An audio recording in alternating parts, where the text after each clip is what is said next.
Good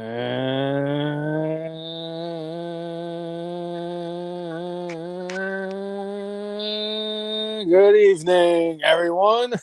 Welcome, everyone, to episode 338 of everyone's favorite wrestling podcast, the F and Marks. I'm Jay. He is. Well, typically, most episodes, I'm the brainless one, but today, because I popped for a ninth fucking time, I am the COVID one. And it's just because of the fact that I did pop this week, I cannot wait until I get into my top 10. I had a lot of fun with this top 10 list, and I just put it all out there, and I just don't care. All right. But what a crazy weekend we had last weekend in professional wrestling. Not just weekend. I mean, there were things that happened during the week that were crazy, but I mean, damn.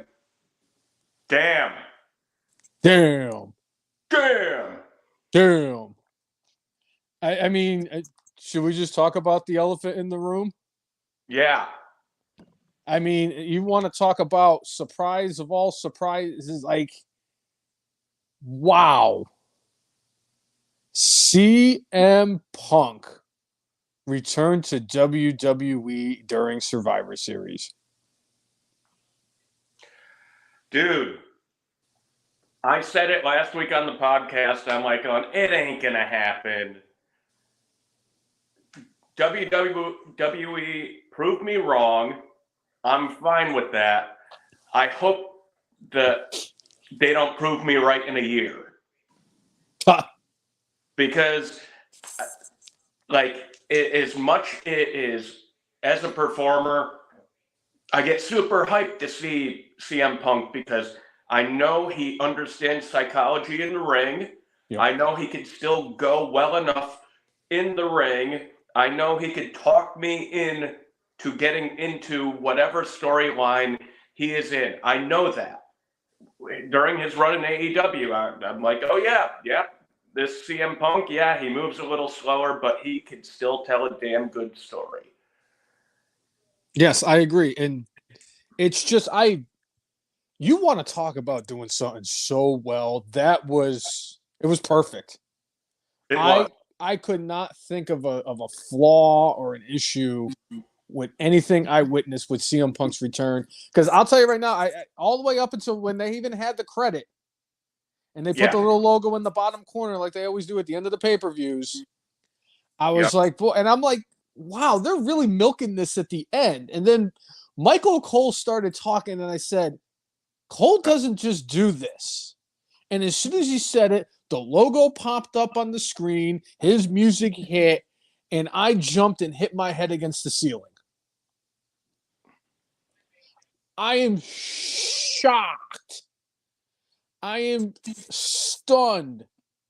I cannot believe that here we are talking after last week. You and I were both so adamant after everything we've heard, all the rumors that have come out, everything that has been said. CM Punk was not supposed to show up on Saturday, and here we are, episode 338, and we're talking about how CM Punk returned to WWE at Survivor Series, and I am just blown away. I'm happy.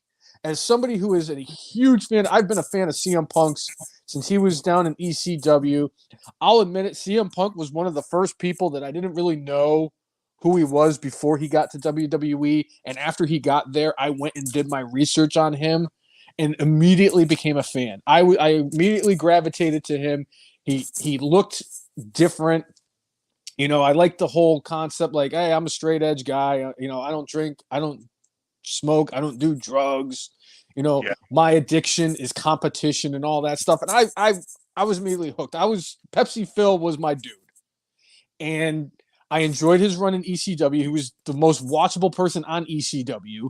I was thrilled when he went to the main roster, when he got drafted to Monday Night Raw. I don't remember if that was before or after. I want to say that was after he won the Money in the Bank, when he was still part of the ECW roster. I pissed myself when he cashed in on Edge to become the world champion the first time. I enjoyed his second run as world heavyweight champion when he turned heel on Jeff Hardy. I've been a huge CM Punk fan for the better part of 2 decades. And like he said in his promo on Monday, Everybody missed him because he's been gone from WWE for as long as he has. And the one constant thing since he walked out in 2014 to when he finally returned at Survivor Series, the fans still chanted his name. And Triple H even said it in the presser. I gave the fans what they wanted, and that is why Pepsi Phil is back in WWE. I'm so conflicted with the guy because I really don't like the fact that, he either walked out or blew up the bridge on his way out of two companies. It's just not how I operate. It seems like he's a bit of a difficult dude to deal with. All that being said, I do like the stuff he does between the ropes and what he does on the mic. He's really good at what he does. Yes. The promo he cut on Monday, I would... Lackluster? Yes. It was fine, but it was not like, oh shit, it wasn't even as good as his initial AEW promo. I think he'll get there. I think he ran into a few things. Sounds like the Randy Orton, another person who returned last weekend, yes, and Dom Mysterio match went long, and it cut his time short as far as his promo. We will get promo time with Pepsi Phil more and more often. I'm looking forward to it. Again, as much as I have a dislike for the human being and the things that he's done behind the scenes, I am excited to see what we get. Now I'm like going, what is going to be the main event of night one of WrestleMania? Jay, if all the speculation is, I cannot wait. I'll get into the speculation in a minute. I cannot wait. Like Brian Last tweeted out after Survivor Series on Saturday. I think it was either Saturday after Survivor Series or Sunday during the day.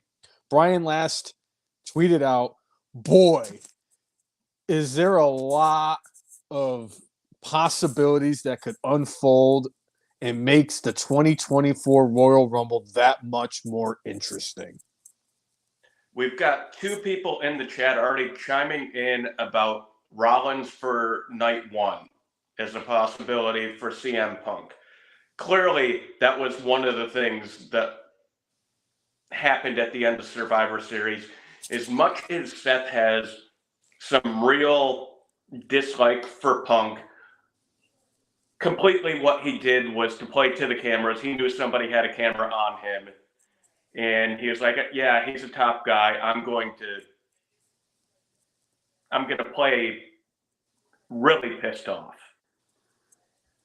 And I know that because not only was Seth Rollins, visibly pissed off, apparently Drew McIntyre stormed out after all of that. And McIntyre even came out because a lot of people were speculating like he was pissed off that CM Punk was back. And Drew McIntyre came out and said, look, he goes, I'm just frustrated with everything. He goes, it's not even just the fact that I'm frustrated with like CM Punk coming back. He goes, I'm frustrated with my spot. I'm frustrated with the way they've been booking me. And he even mentioned it today on Twitter before, the show. They posted a new Royal Rumble poster, because before, CM Punk returned, they had the poster that came out. Everybody was happy because LA Knight was on it. Yeah. Yeah. And, and it was clear as day, McIntyre wasn't on the Royal Rumble poster. And he quote tweeted WWE's poster and he said, do people understand why I'm frustrated now? And I'm starting to understand it. And I'm starting to, I feel for the dude. I really do.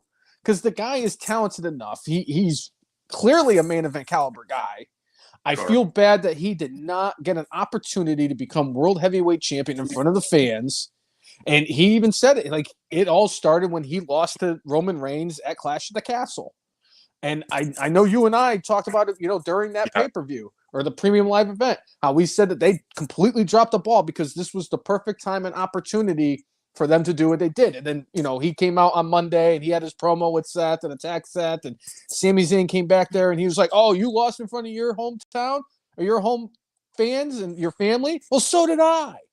Oh, you feel like you've been overlooked? Well, so do I. And like Sami Zayn cut a great promo on it. And with Drew, it was one thing we talked about back then is they could have made that title match specifically for the Universal title, or they could have made that match The WWE specifically title. for the WWE title and split up the title that way. I mean, we are where we are. We've got Seth as champion. Nothing wrong with that. Seth is the dude who took 3 L's to Cody Rhodes, but still made himself a bigger, stronger, better character, losing 3 times. He lost 2 out of 3 to Edge last year, and still came out a bigger star than what he went in as.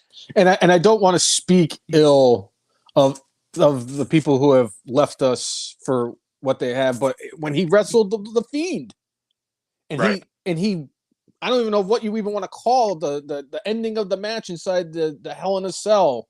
Right. And like he overcame that.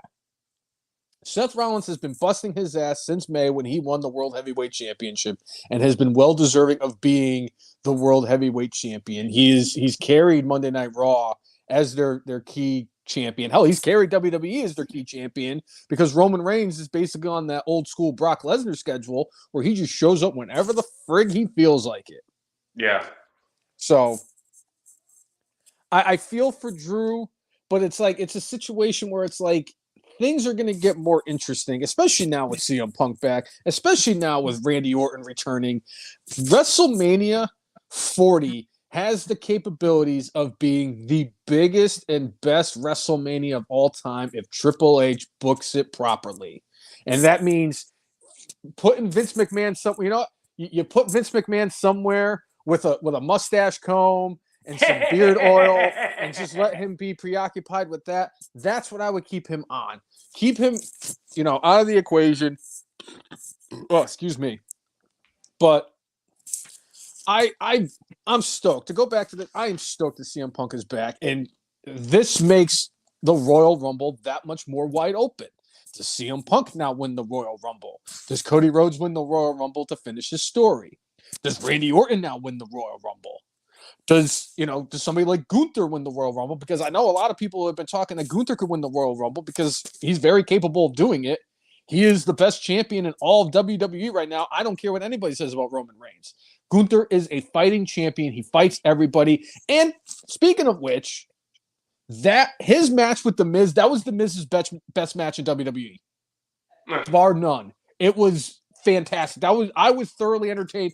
That was the best Miz match, and not only that, that was my favorite Survivor Series of all time. And I know this makes me kind of a hypocrite because I talked about it last week about how I missed the old school days of the old 4-on-4, 5-on-5 Survivor Series-esque matches, the elimination matches. Those were always my favorite because you know me, I love the nostalgia. Sure. But that was my favorite Survivor Series of all time, and I was feeling that way even before CM Punk came out. The women's War Games match, in my view, was the match of the night. They were the curtain jerker, and that was my favorite match of the night. And that's not a slight on the other matches. That's just how well they booked and put that one together, in my view. Beyond that, we have people in the chat discussing the if we get Rollins versus Punk at WrestleMania 40, who plays the heel? We got a couple people saying Punk. We got a couple people saying Rollins. Right now, it seems like Rollins has been showing a little bit more of the tendencies. That's the big thing is like, does WWE really want to keep the championship on Rollins heading into WrestleMania? Because if that's the case, that means your World Heavyweight Champion is going to have the title for close to a year because, like I said, he won it in May after he won the tournament and then beat, I think it was Finn Balor in the finals at Backlash, if I'm not mistaken. And that means Roman, God only knows how long Roman's had the title for. I've lost count because, I don't remember because I don't see him.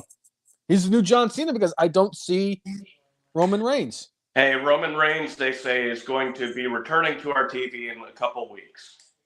All I'm going to say is the best part about Survivor Series is the fact that Ric Flair is no longer the most recent member of Evolution to have a wrestling match because Randy Orton came out. And you want to talk, and we talked about how we enjoyed Punk's return.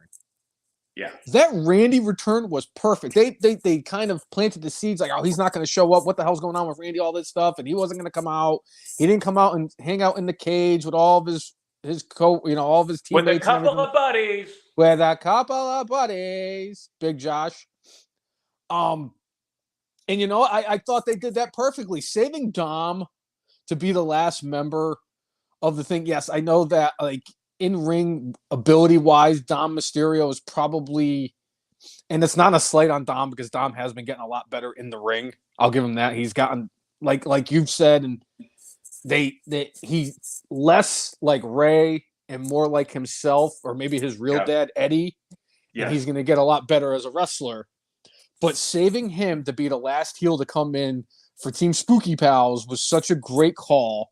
When the last person for Team Cody was supposed to come in and nobody came out, and Rhea Ripley after they put after they put Seth through the table. As much as sometimes you could get convoluted with booking and overbook stuff, and it's like this is too much. The fact that they were about to do the cash-in during a War Games match, I was like, dude. And then when they timed Orton coming out when they did, because that also left the taste in your mouth, the faint hint in your brain that maybe, just maybe, it was CM Punk that was going to be the fifth member of the team. They gave you just enough of that, enough of a taste, that this might be a cash-in, and we have never seen a cash-in like that ever. No. And I was like, well, holy shit, you could win the War Games match and win the title simultaneously. If I may, and I hate the fact that I'm like, what is it, drawing straws or just nitpicking certain things. My biggest issue that I had with it, I love the idea of them like teasing the cash in the way they did, and then having that be the way that kind of Orton comes out and everything. Why did Rhea Ripley need a referee? Why did she need to bring a referee down to the ring when there was multiple referees, including future WWE Hall of Famer Little Nate? They had enough referees down there. I didn't understand why she needed to bring a referee. I don't know if this is a thing, like if you do a cash in, because like if I remember, like when Seth Rollins cashed in 8 years ago at WrestleMania 31 and thrusted himself in that, it's not like Seth Rollins brought a referee with him to the ring. The only thing I could think is visually that they're like, will the audience get it? When they see the referee in Rhea Ripley, they'll get it. And I think that had more to do with the audience in the crowd seeing the referee. Because like Rhea would have to be like holding the case up really high because that crowd was big, that crowd was loud, and I mean, that explosion at the end for Punk, the explosion for Orton was big. Oh, yeah. But it was huge. It was loud on the TV. I bet it was deafening in Chicago. Deafening in there. Oh, yeah. I guess I from that aspect, all right, I get it. I think that like if Rhea came out with and she's running out there with the briefcase, I guess for the crowd to like react the way they did, she needed the referee to make it kind of add that little extra to it. For me, it's just like bringing Jessica Carr, and it's nothing against Jessica Carr. I just thought that them bringing another referee when they've already had multiple. If there was one referee, sure. Okay, maybe I'm just nitpicking and trying to find some kind of bad thing to talk about, which is incredible. It's only because of the fact that I don't watch that other crappy wrestling promotion that showcases on Wednesdays, Fridays, and Saturdays. But had one of my favorite segments of the week, by the way, from the GOAT. Which one? They have a couple. I'll give them that. Well, I mean, it's the man who is the AEW GOAT for me at this moment, one Christian Cage. Fair enough. Oh wait, that's right. I forgot that Adam Edge told him to go fuck himself. And they didn't cut it. They didn't cut it.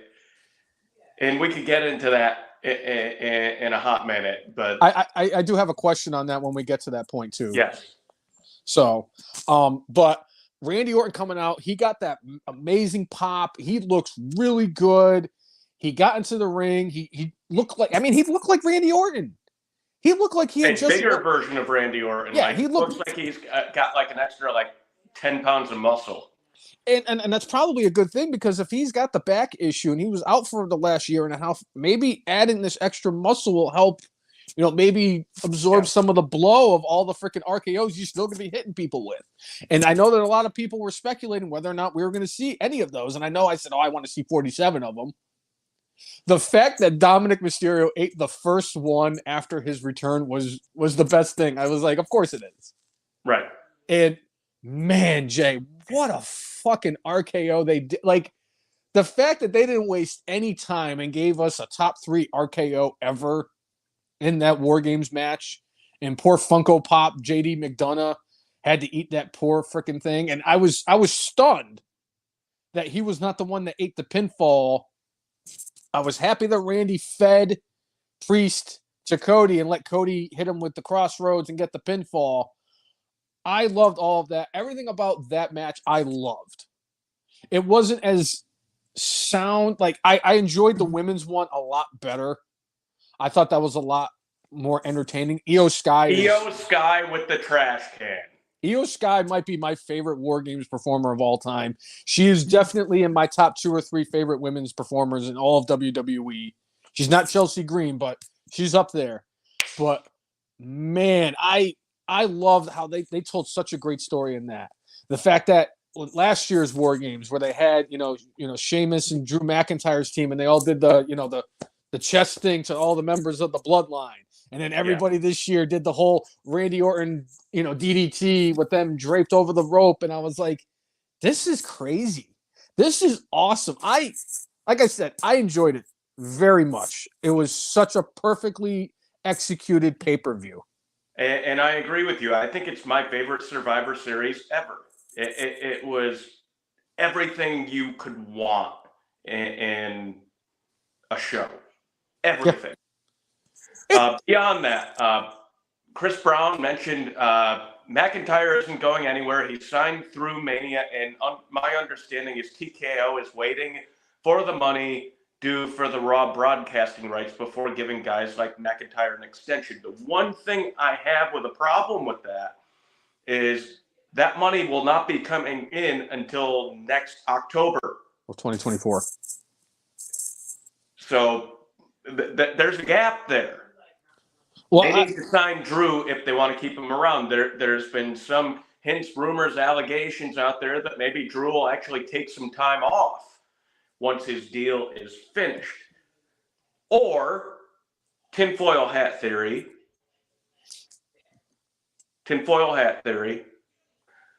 This is a storyline. Started out as a real thing.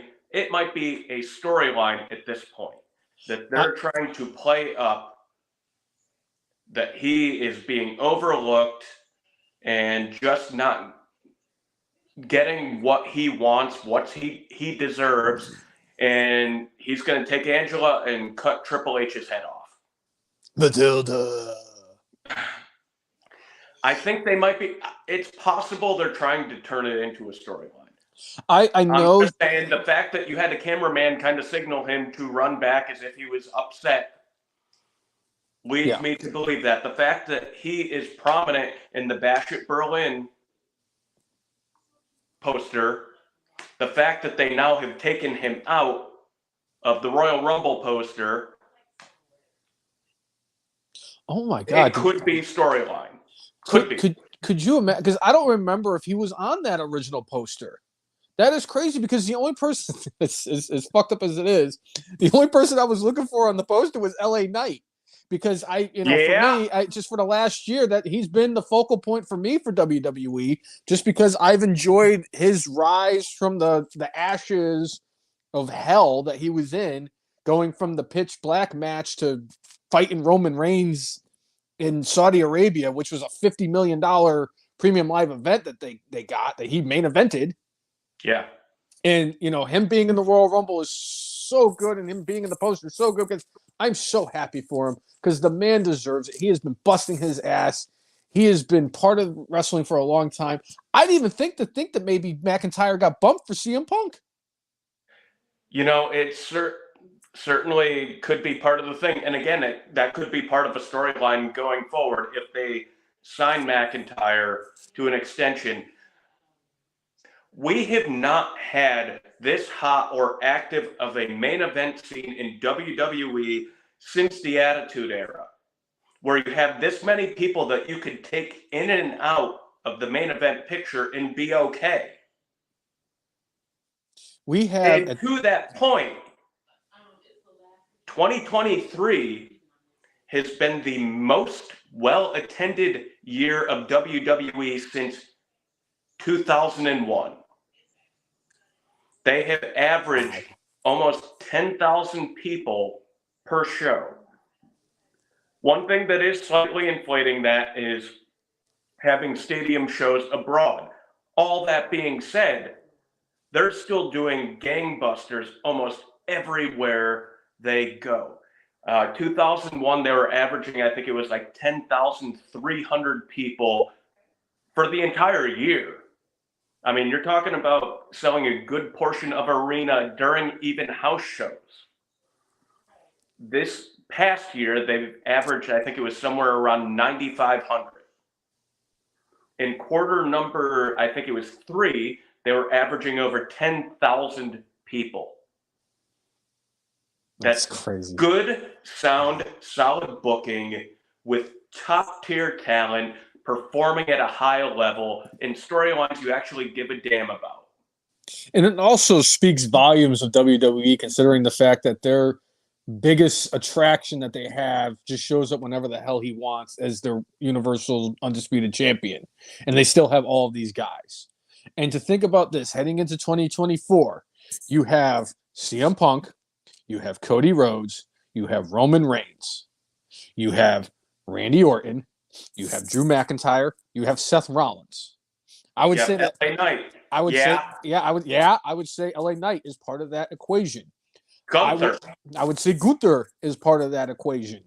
You have a lot of big name, and look at Jey Uso and where he's come. And I would say he's in that echelon. For me, it's just And even you have Damian Priest, Senior Money in the Bank, who feels like he's a tier or so below that, but you could put him up there and he doesn't feel out of place. And you got Andy Vest in the chat saying he believes Priest walks out of WrestleMania as champion.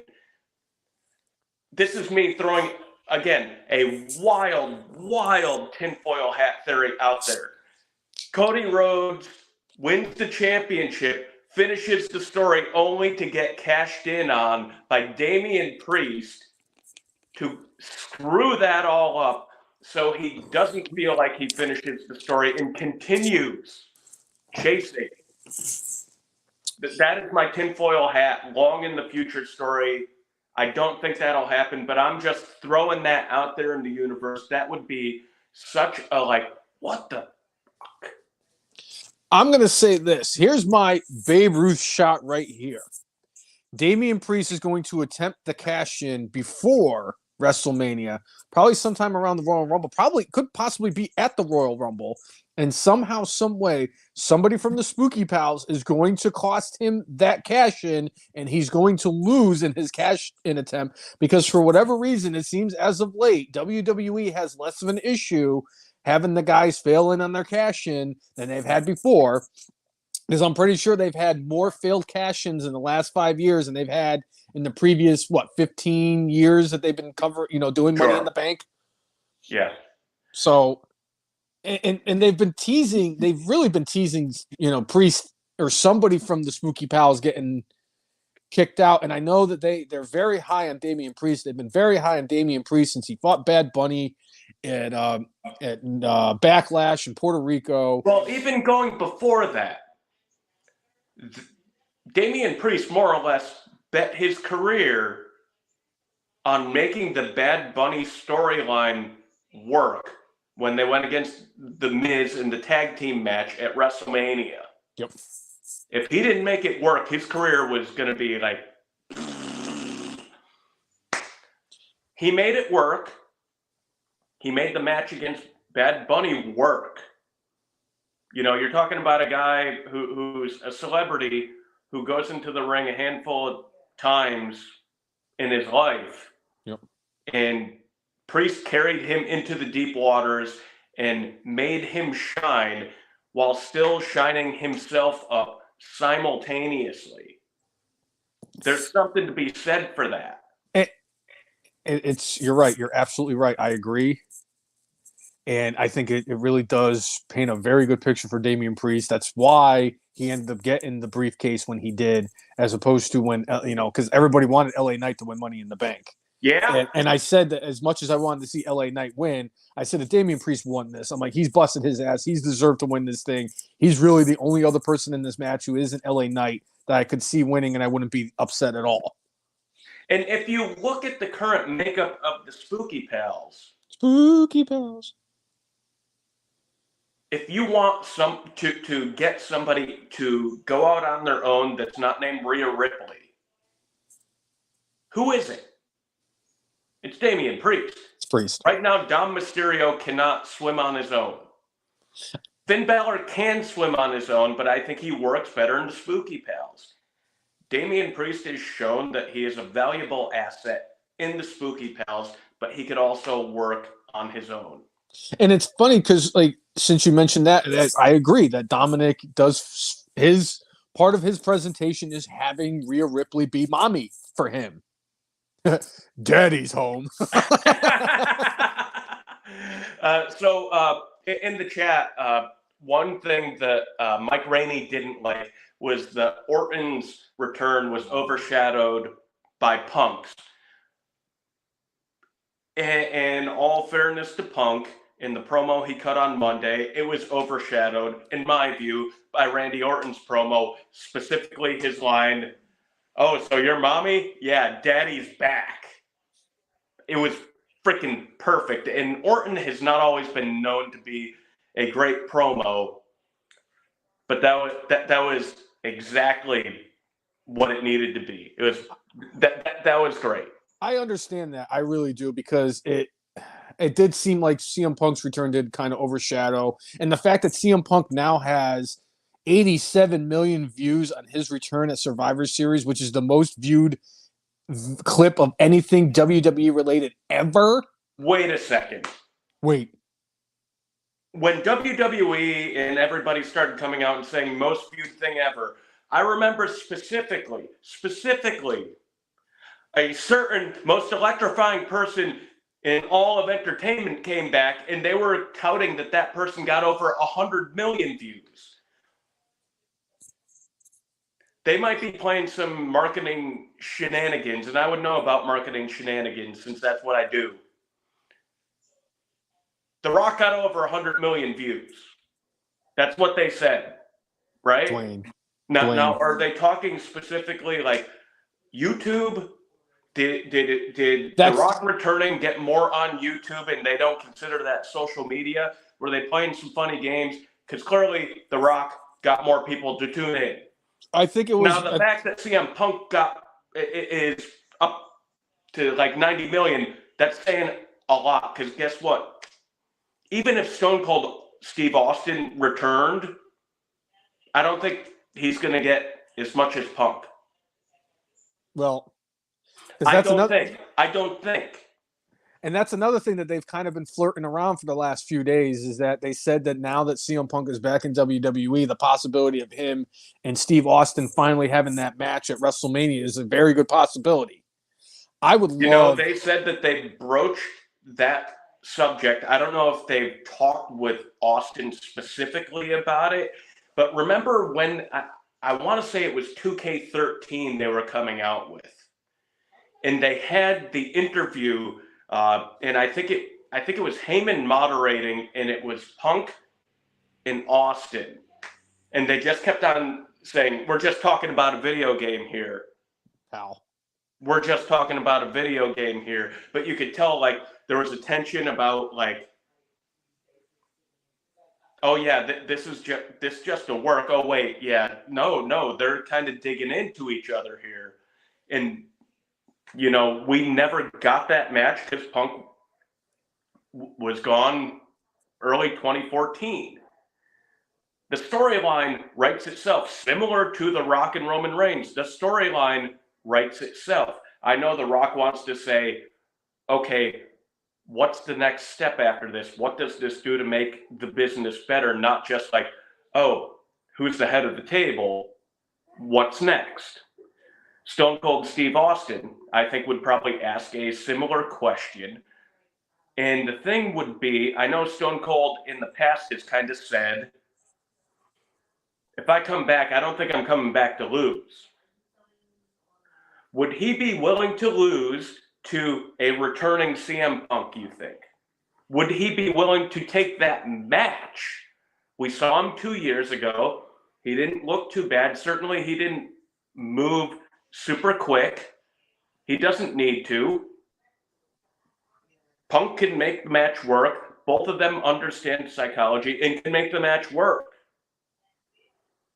Do we finally get the straight edge person who has never had a drop of alcohol in his life versus the guy who at WrestleMania 38 chugged 57 beers in the matter of like 5 minutes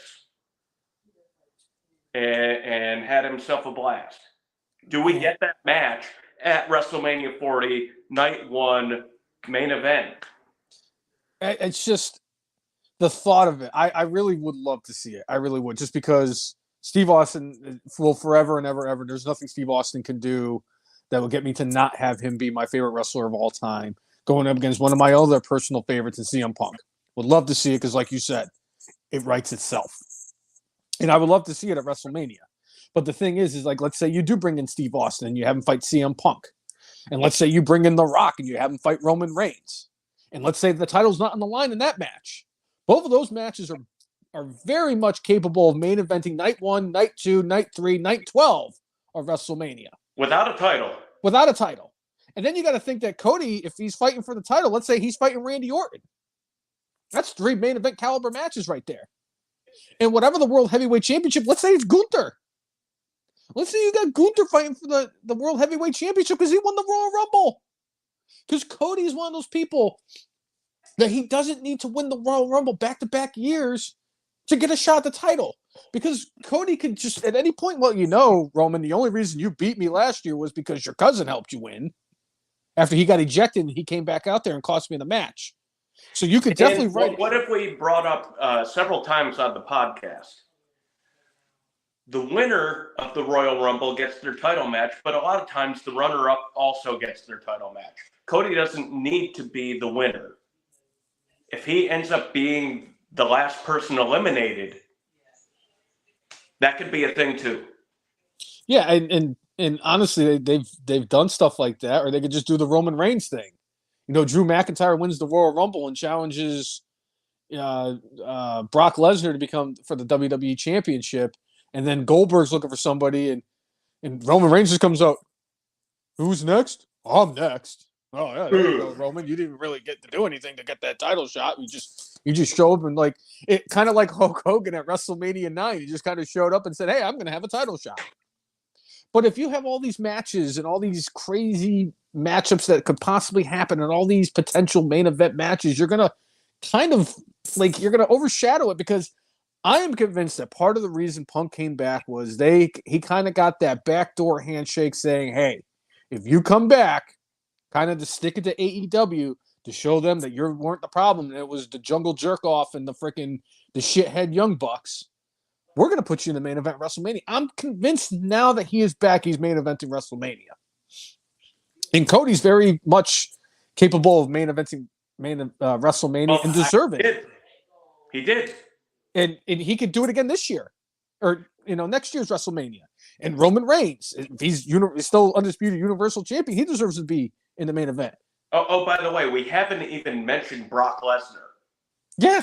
And that was another thing I was going to say was we mentioned all these people who are main event caliber guys. We didn't even mention Brock Lesnar. And, oh, by the way, You still got a future main eventer who, in my opinion, if he just showed up on the roster, he would be thrusted in that equation, and that's Braun Breaker. Because eventually he's going to have to get called up because there's nothing more he can do down in NXT.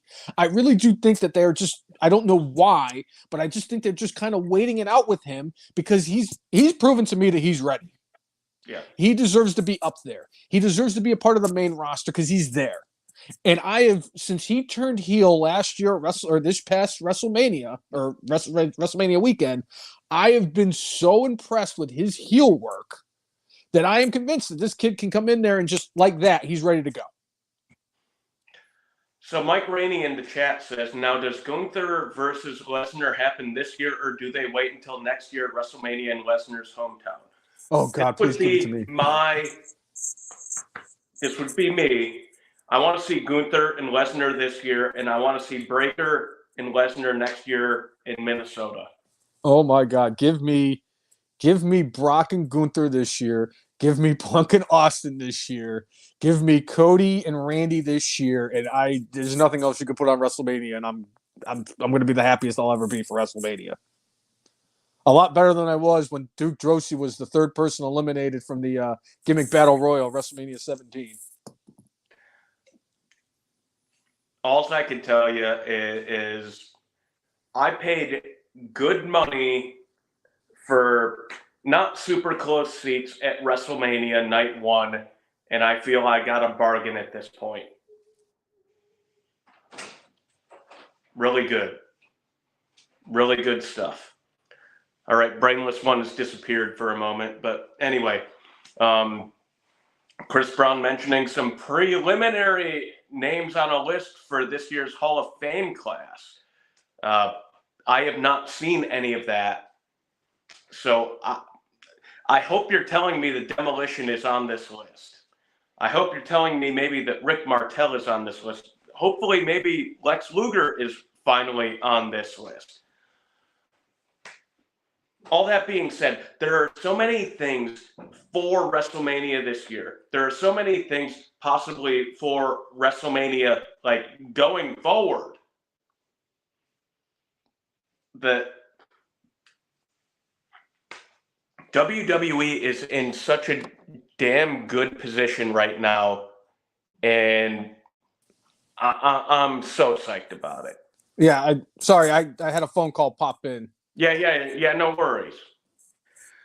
All right, so Chris Brown saying rumor for two people for this year's Hall of Fame class.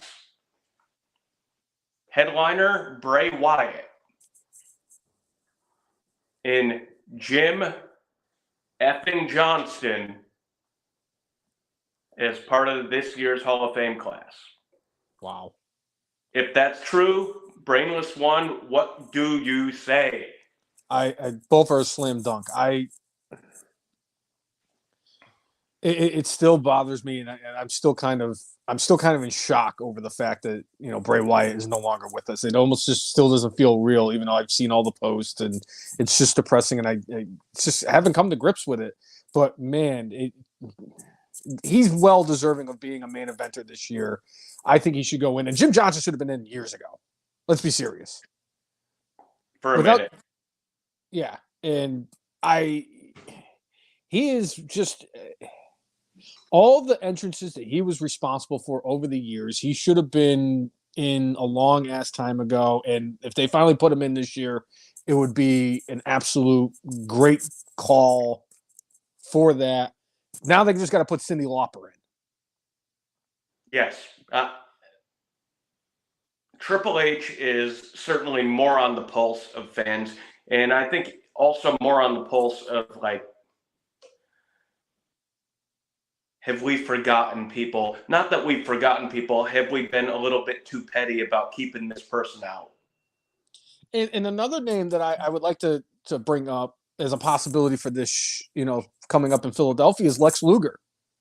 Yeah. Lex Luger was on the bump not too long ago, and that was the first time that he was on anything WWE related since he left and went to back to WCW back in the mid-90s. Yeah, And they signed Lex to, I don't know what they call them now, but it used to be called a Legends contract. I think they signed him to some sort of, more or less, he's out there to be a company spokesperson when needed. an ambassador. Yeah.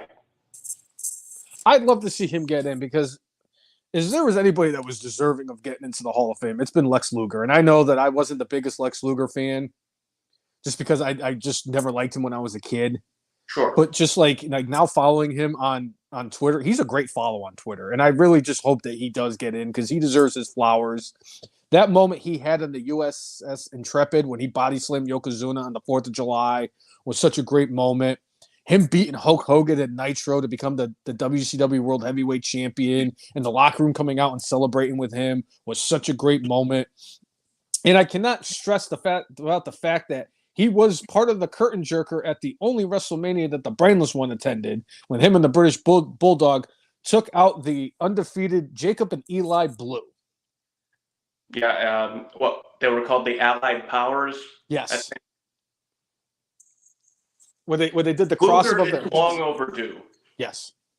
Long overdue. Again, if you're talking the Coco Beware line, like, hey, I understand that Lex has had a checkered past. You know, the fact that Miss Elizabeth died, like he was having an affair with her while he was married, and she ended up dying in the house that they were living in. It doesn't look good, but it's like he didn't kill her. He didn't harm her. She harmed herself. Right. It shouldn't be put on him. Most of the reason why Lex Luger has not been in the Hall of Fame is because of the fact he showed up on Monday Nitro, and it made Vince look like a fool. Hell, I mean, look at Rick Rude.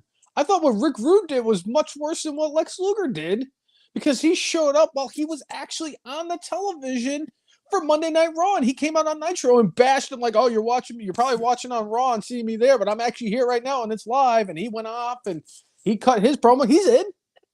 They finally put Rick Rude in. Right. You know, Luger is a multiple-time WCW champion. He was one of the biggest names in the waning days of NWA, WCW. He had a long career. He had high-profile matches at WrestleMania.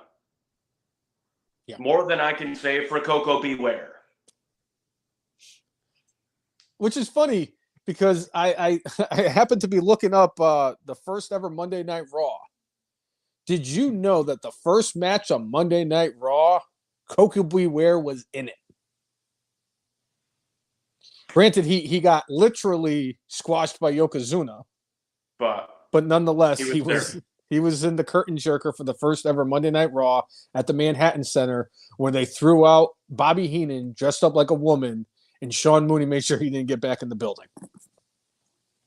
All right, and Chris Brown saying, and we all know someone from ECW is going in next year. It's just a question of who. I will tell you the name. Paul Heyman? Paul Heyman. Paul Heyman has had a 4-decade career in professional wrestling. Let's see. Taking photos back in the early to mid 80s to being a manager in the mid to late 80s to trying to sell the Black Scorpion on Clash of the Champions 13 in the early 90s. You beat me to it. Taking over ECW and turning it into from a small Philadelphia-based territory into national prominence. Paul Heyman deserves his damn flowers. The only thing that would stop Paul Heyman from going in Philadelphia is Paul Heyman saying, "Let me wait until I'm finished as an in-ring character." That is the only thing that will stop that. Paul Heyman should be the person. Is it crazy to think that Paul Heyman has been in the wrestling industry for as long as he has, and the man's not even 60 yet?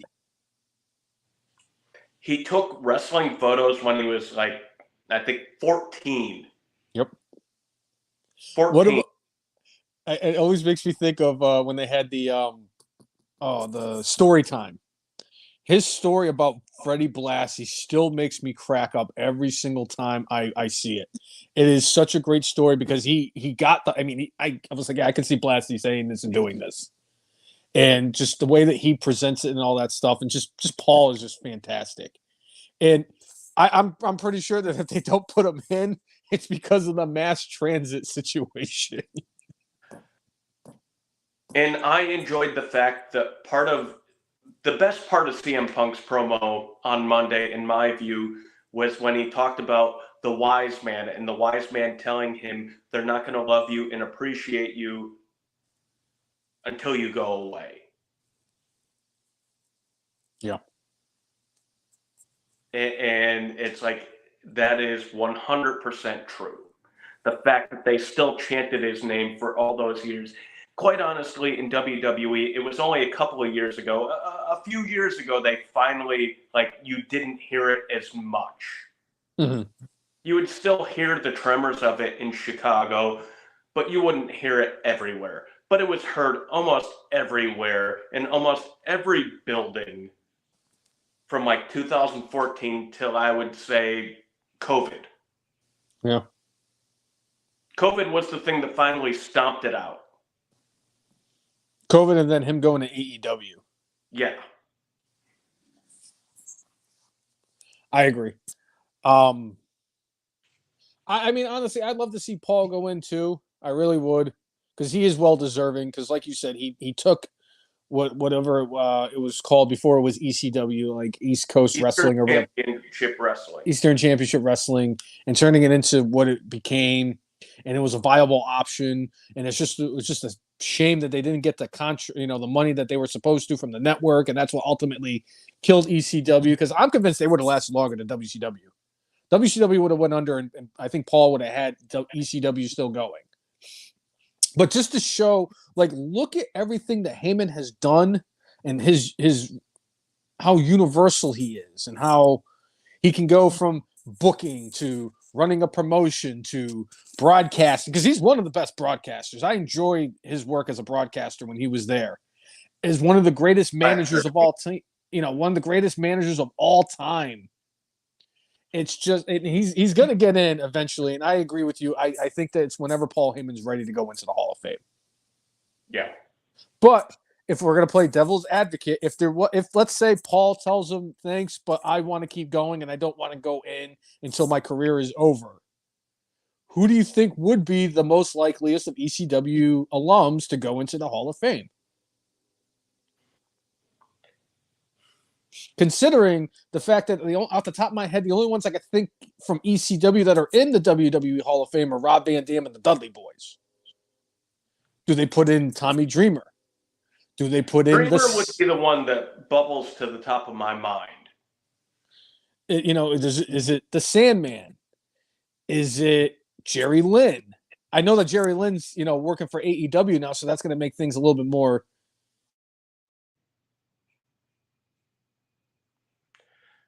Yeah, to me, the top of the list is if we don't get Paul Heyman this year, it would be Jerry Lynn.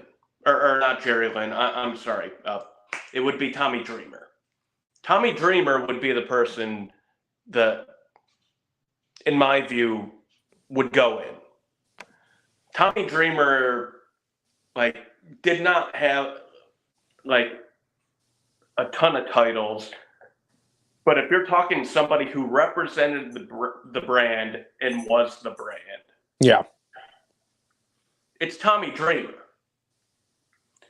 He didn't leave WWE on bad terms in any way, shape, or form. We just got to be thankful that he didn't do what he was planning on doing at WrestleMania 17. Yeah, where he was going to assassinate Paul Heyman. Right. Live during WrestleMania. Because the thing is, with a guy like Sandman, I enjoyed the Sandman for who he was and what he was. I don't think in general the modern audience would know who he is. He has not been super relevant in professional wrestling for a while, and he didn't win a bunch of titles. He didn't,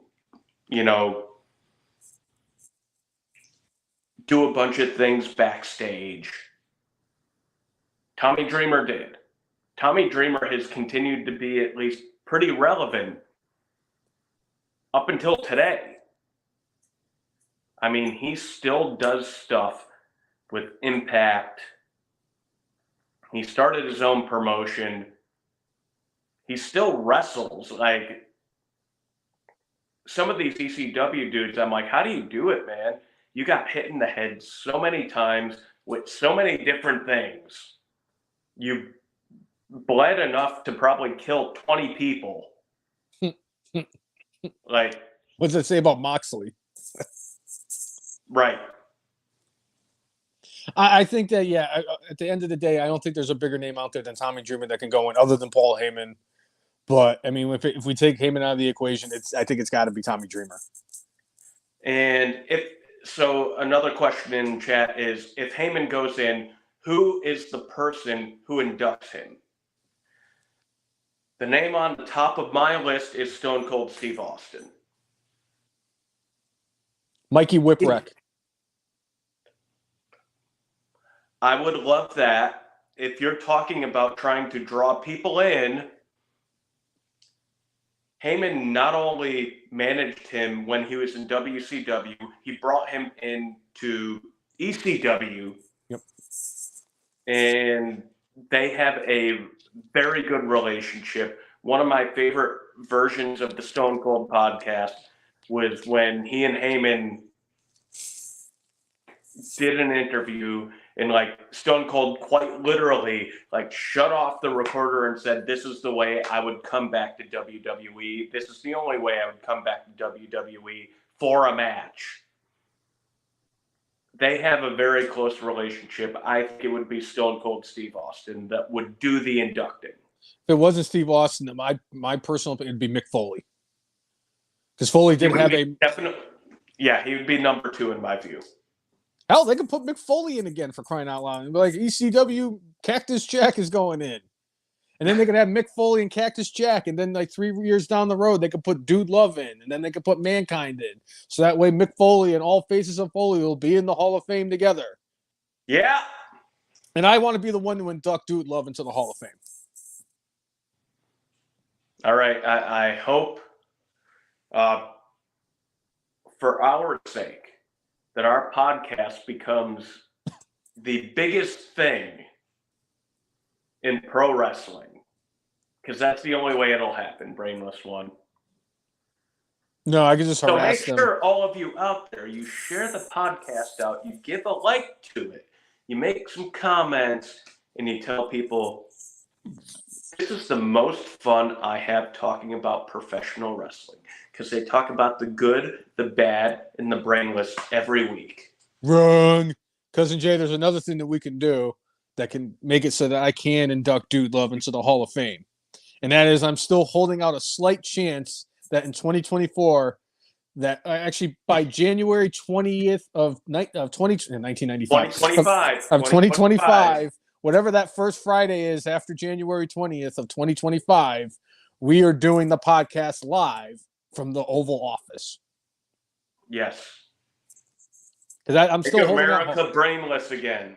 Make America brainless again. I don't think you could do that slogan, because I think our president might be there. I'm not sure if he knows if it's Tuesday or Pluto at this moment. I don't think he even knows where he is right now. Anyway, enough of that. Like, I certainly wish our current president I hope he makes good decisions. I always hope that the country continues to do well, but he seems to have a problem remembering how to tie his shoes and other things like that. Cousin Jay, I cannot believe we have officially hit the 1 hour mark of the podcast, and yet we have not even mentioned the most important return that actually occurred during Survivor Series. Yes. I feel like I disrespect. I apologize fully. The truth shall set you free. Are you kidding me? When they announced that, Randy Orton and the possibilities of CM Punk and all that stuff and who's going to be returning, nobody, and I mean nobody, was expecting R-Truth to return, and there he was. I'd be lying if I said I didn't pop more for R-Truth than I absolutely did. I popped more for R-Truth than I did for Punk and Randy Orton. My only knock on the entire Survivor Series presentation from WWE, when Triple H kind of sort of made fun of the return of R-Truth. I mean, I understand why he did it, and I understand, like, yes, Orton and Punk, in the grand scheme of things, are a way bigger deal to WWE. And I know R-Truth understands that they're a way bigger deal and took zero offense by Triple H saying, oh, yeah, I guess you're all here to talk about R-Truth coming back. That's what I was there for. I was there for R-Truth. I wasn't there for Randy Orton to CM Punk. I was happy. I have never been happier to see a human being on WWE television than I was to see R-Truth return. And he landed back in his pocket Monday night on Raw when he asked to take the place on the team for War Games. I cannot believe that on Saturday, when we had a return of CM Punk and Randy Orton to WWE television, Randy Orton a little bit less surprising, but still very happy to see, and shocking that we saw CM Punk return, that my mark out moment of the year is going to go to somebody who did return, and it's going to be R-Truth. I'm telling you right now, I'm sorry, because I wasn't expecting it, and as surprised as I was and shocked as I was to see CM Punk, I was just as happy, if not happier, to see R-Truth. Chris Brown is saying, now that Truth is back, what do you do with him? You keep doing what you have been doing with him. I love R-Truth. It sucks that he did not get his flowers in 2011. The dude's in his 50s. As much as I would love R-Truth to be at the top of the ticket, entertaining the fans, he is exactly where he needs to be. If I see him bring a ladder into the Royal Rumble match again, I'm okay with that. That is the perfect slot for him at this moment in his career. All that being said, I wouldn't mind if he went from being comedic R-Truth to being part of Lashley and the Street Profits. And, the don't you want me version of R-Truth. Since we are getting Randy Orton tonight, because apparently he's going to be a free agent, and apparently that's what CM Punk's going to be. He's going to be a free agent. I have two questions. Number one, do we see CM Punk tonight on SmackDown? Even though he hasn't been, they haven't really mentioned that he was. Yeah, he hasn't been advertised for it. Especially since they've already been teasing the fact that his first feud's going to be against Seth Rollins, and that he has another one set up with Roman Reigns after. Do we see CM Punk on SmackDown tonight? And then my follow-up question is, do we see R-Truth? If we see CM Punk tonight, CM Punk should lead off SmackDown since he got gypped time on Monday Night Raw. And, I'm not going to say the bloom is off the flower. It's not by any means. Not yet.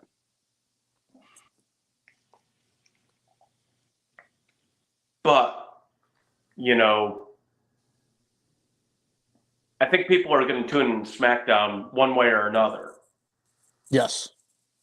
Having CM Punk show up as a thing would be a nice little surprise. They didn't promote him clearly for Survivor Series. And guess what? The building was sold out.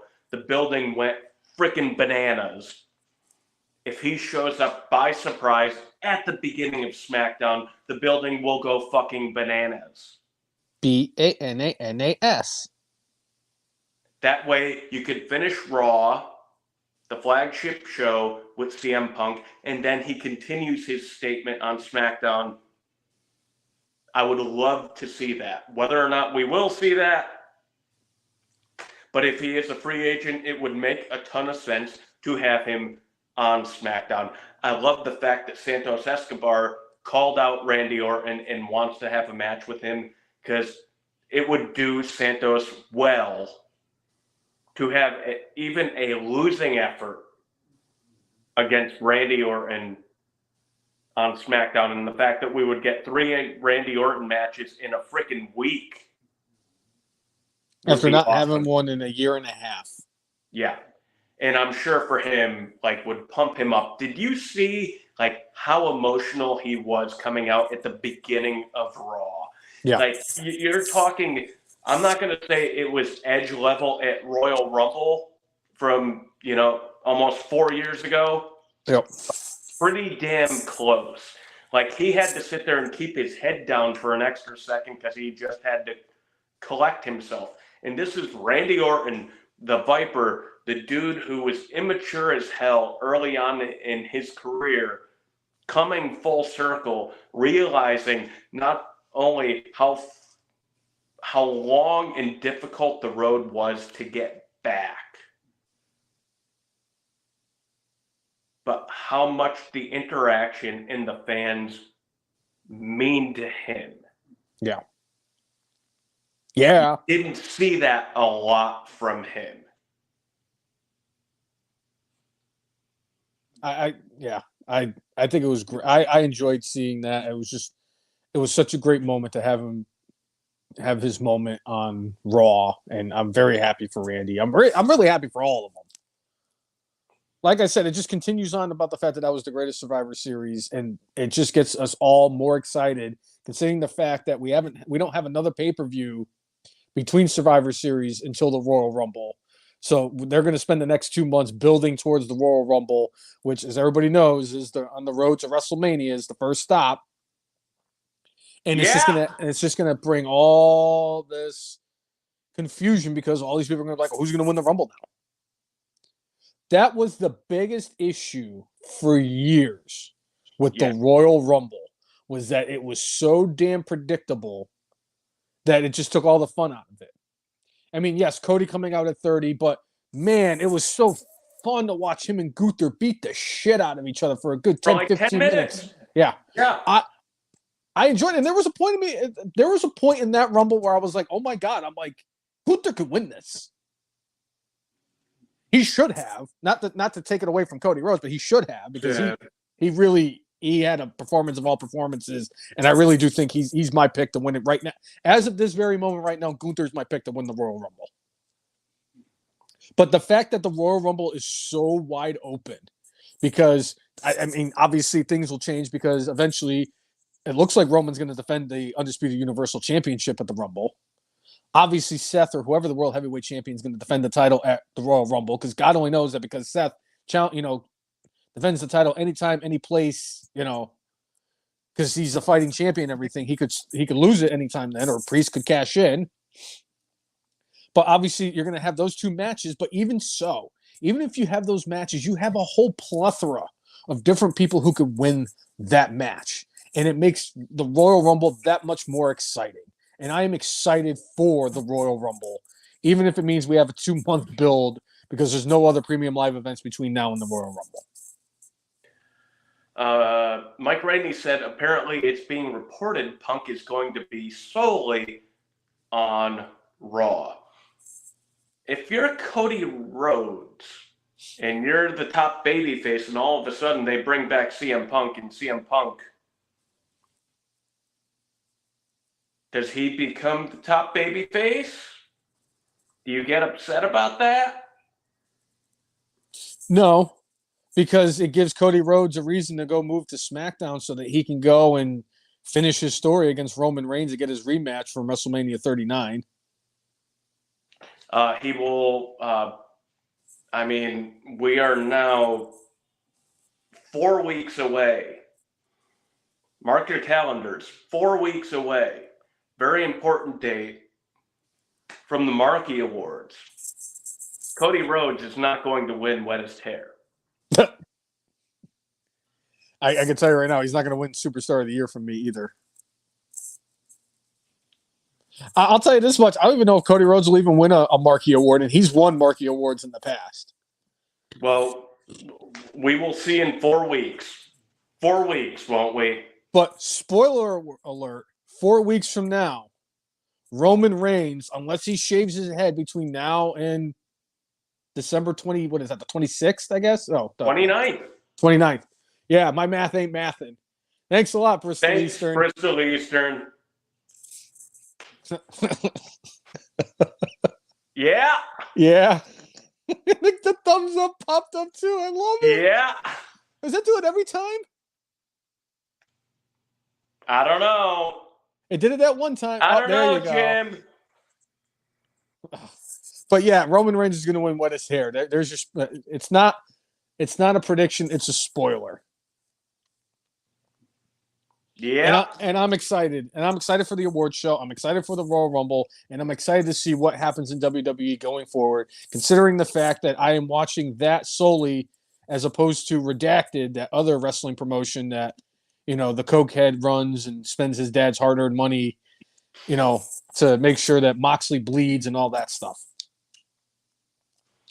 All right, Chris Brown saying there are rumors of a return of Gallows and Anderson tonight. No word on if AJ Styles is returning.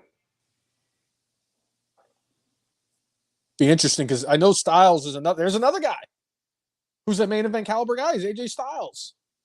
Yeah, I know he's been injured. I know he's been off TV, but you could easily put him into the main event picture and nobody is going to question it. Hell, that's another guy that you could have fight CM Punk because that writes itself too.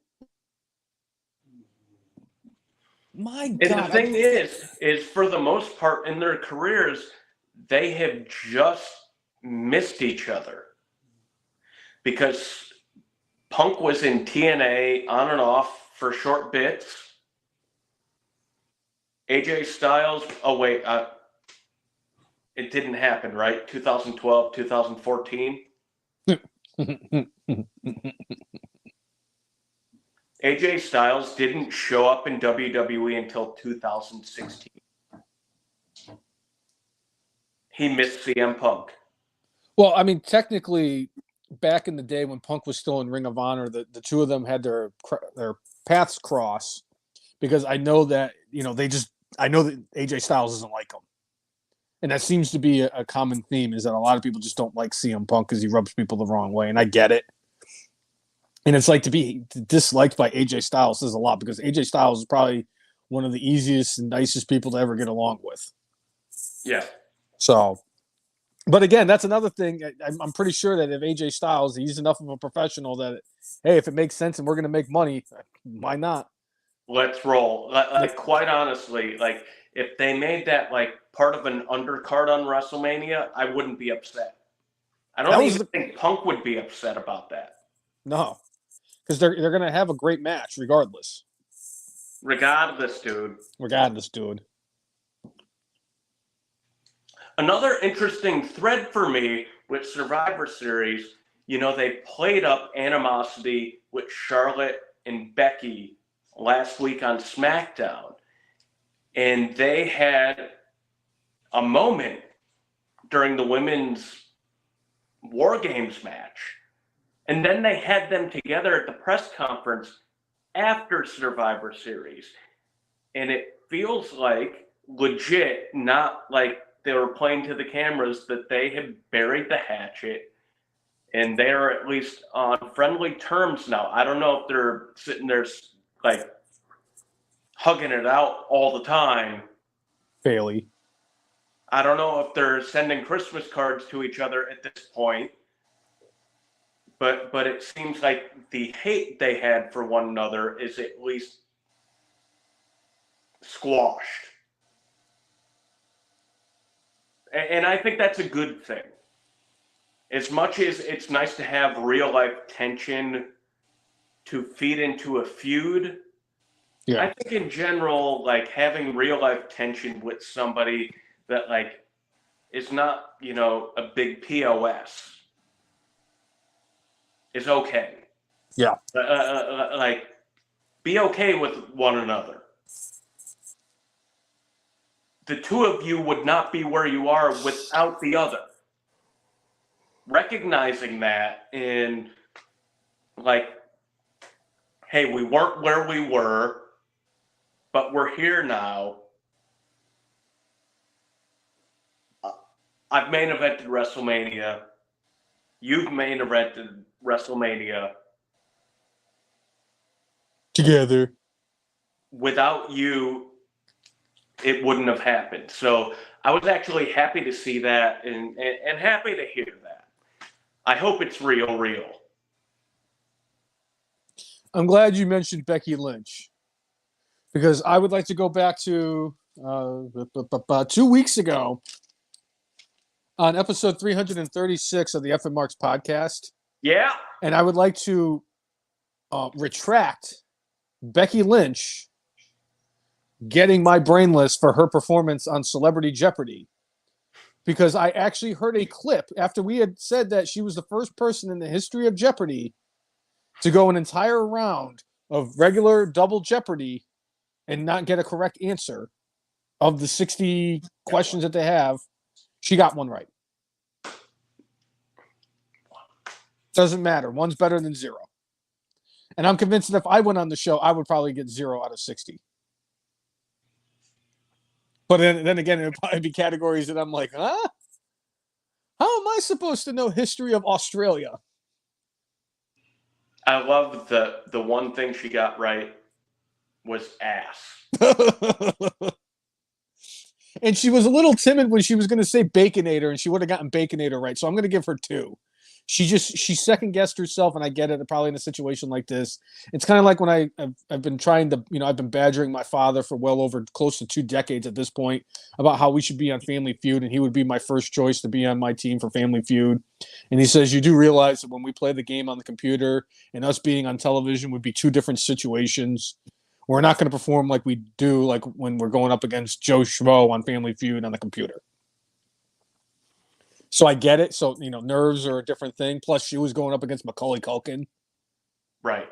So I would like to retract her getting Brainless because it only makes sense. I'm not going to retract on my end of her getting Brainless, by the way. So I'm just going to say that because I've looked on here and all the weeks prior, I'm just going to give it to Tony Khan. So that would be 5 episodes in a row that Tony Khan got my Brainless. I don't even know if he even did anything Brainless that week, but I'm just going to say he did anyway. Chris Brown mentioning in the chat, there's a rumor of a potential 4 Horsewomen reunion next year. Mike Rainey saying, I hope not. A certain person walked out on the company can stay gone for all I care. Mike Rainey, I agree with you 100%. And that's why, I was never going, yeah, let's see CM Punk back. He walked out on his damn job. And to be fair, he did walk out on his job, but for WWE to actually give him his termination papers on his wedding day. Yeah, I know that I'm not, 2 wrongs don't make a right. And I'm not saying that, CM Punk doesn't deserve any fault because of the fact that he quit like he did. But I'm sorry, I don't want to see Sasha Banks back in WWE. And it kind of. I want her to stay. I want her to stay retired. I don't want her to be injured. I want her to stay retired, but she seems like she loves professional wrestling. So unfortunately, we're going to get to see more of her. I want to see her in AEW. Because That I way won't be. you get the same amount of promo time as Dr. Britt Baker on live TV. No, so I don't have to see her. Like you know what? I hear John Cena has actually been on Dynamite. That's impossible. Dynamite hasn't gotten 1 million views since the first episode. But the thing is he's gone incognito. You can't see him. I'm glad you mentioned it because there was a match on Dynamite this week that was Wardlow and AR Fox. I didn't watch the match. I just saw bits and pieces of it because for whatever reason, Tony Khan not only doesn't know how to book the women's division, but the fact is he doesn't know what the frig to do with Wardlow. And they did that thing with the devil and his minions, with the masked guys attacking the way they did. And then Wardlow looks like he came, because they said that it looked like one of the guys who attacked. I didn't watch it because, I'm not going to waste any of the remaining brain cells I have, watching AEW television. To be fair, when I saw the Man Scout guarding Christian Cage this week,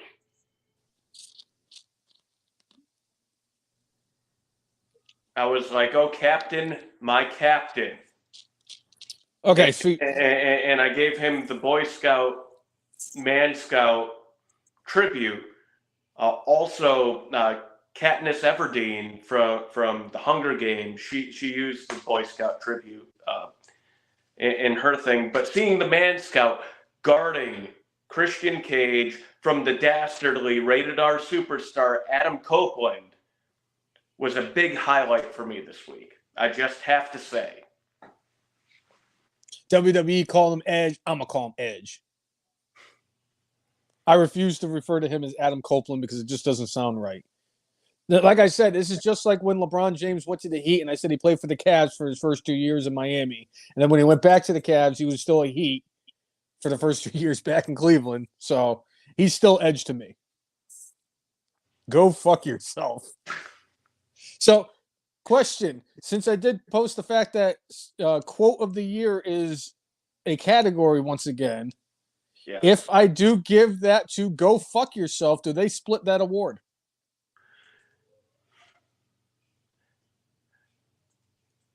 I would say you could do yourself, bro. You could do you. But to me, it would go to Christian specifically because he was the one who started it. I'm going with the 5-year-old argument of he started it. Gee, I wonder how many times Jacinta heard that about you and Scotty. And it was usually my brother, to be fair. And that's not me, like, with the rose-colored glasses. That my brother is an instigator. No. I don't believe that. How many times has he been on the podcast and just like tried to trigger me? Get the Brainless one to melt down. That was your doing too. Yeah. You don't get, you get partial of the blame, and that's fine. Just like you get all of the blame for the fact that you told me that PN News falls off the scaffolding and goes through the ring. And then I said, and I'm like, wait, when does he fall off the scaffolding through the ring? Like, what the hell is this? Yo, baby, yo, baby, yo. Yo, baby, yo, baby, yo. Yep. Yeah? Stone Cold Steve Austin was in that match. Steve Austin went from wrestling against PN News and a scaffolding match to putting over Mikey Whipwreck for the ECW World Heavyweight Championship to main eventing 3 separate WrestleManias against The Rock. I did it for the people. I did it for The Rock. Shut your mouth, you thong-wearing fatty. Still to this day, that is my favorite Rock segment. I don't care what anybody says. All right. As much as I appreciate the fact that him and Steve Austin saved Hulk Hogan from WrestleMania 30's disaster, and he cut that promo, like the 5 Senses part of WrestleMania 30 was great, but The Rock cutting the promo and impersonating all the people in that Hell in a Cell match was just chef's kiss. Yeah. Great. Mm. What? Is that supposed to be funny? What? What? Is that supposed to be humorous? What? The only way Steve Austin could have been any more of a GOAT is if he was a part of Clash 13. Yes.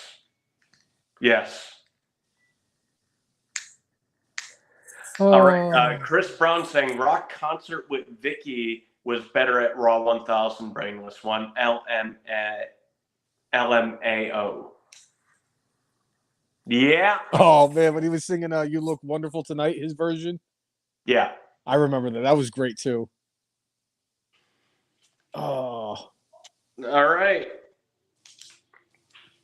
So we've been talking about the Rumble. We've been talking about participants in the Rumble. We officially have one person active, official in the Rumble. I was happy to hear he actually had this ratified by Adam Pearce. This wasn't just him coming out and saying, I'm in the Royal Rumble, because I've been saying that for years, that I'm in the Royal Rumble.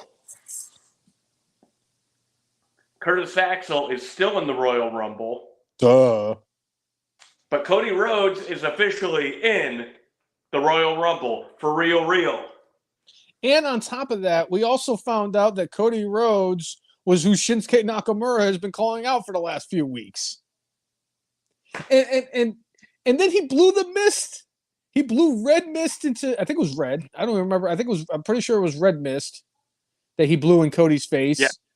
And people are like, geez, why does it seem like all the Japanese wrestlers, why is he got to copy all the Japanese wrestlers and blow mist on the face? And I'm like, he retired Muda. And by the way, another one of my favorite things I saw this week, Great Muda's daughter is now going to be wrestling in Noah. And they were showing her origin story. And the first thing that ever happened to her, at least according to the wrestling story, is the Great Muda sprayed green mist into her face.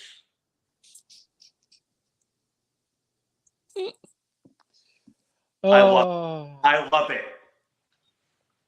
Such good shit. Just like Frank Drebin in Naked Gun 2.5, I love it. Strike. Steve! Right. That's Naked. That's the first Naked Gun, but I'll take that too. Oh, that was the first one? I thought that was the second one. No. The first one is when Reggie Jackson and the California I must Angels kill the Queen. The Queen. Yeah, that's the first one. The second one is when they're in Washington, D.C.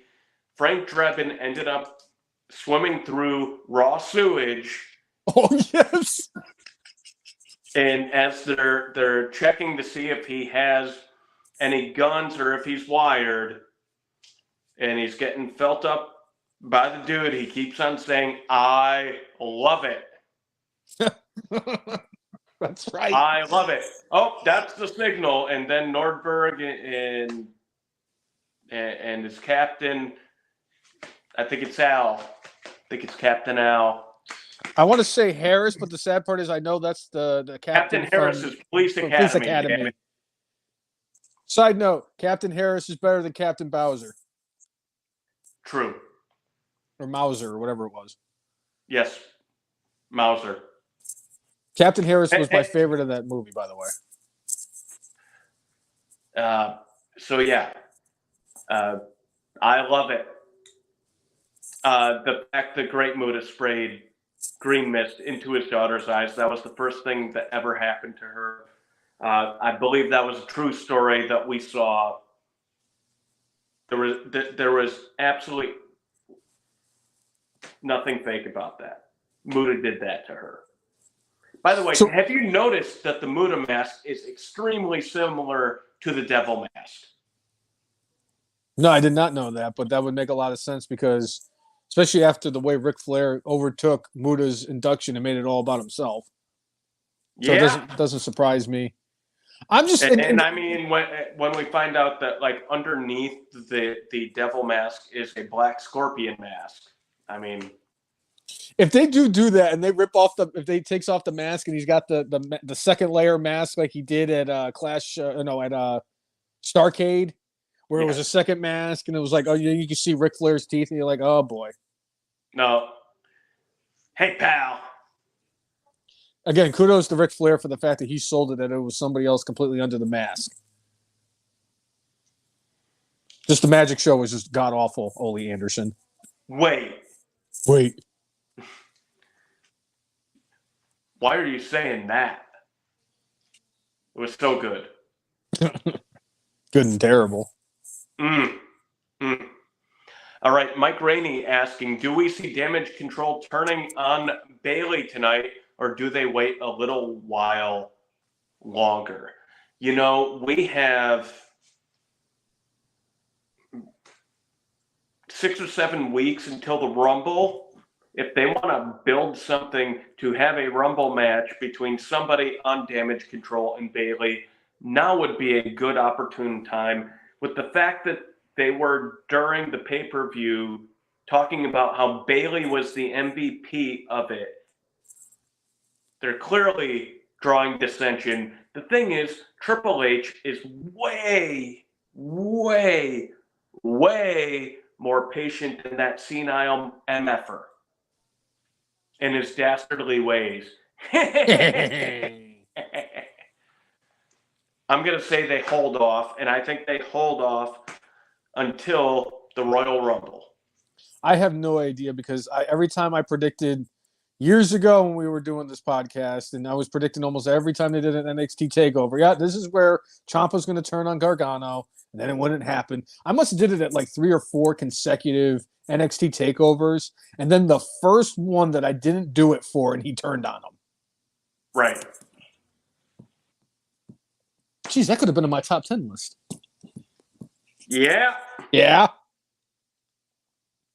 All right. All right, Brainless One. Where do you want to go from here? We discussed everything else from Survivor Series. Do we want to talk about Rhea Ripley and the roided out waitress from It's Always Sunny in Philadelphia?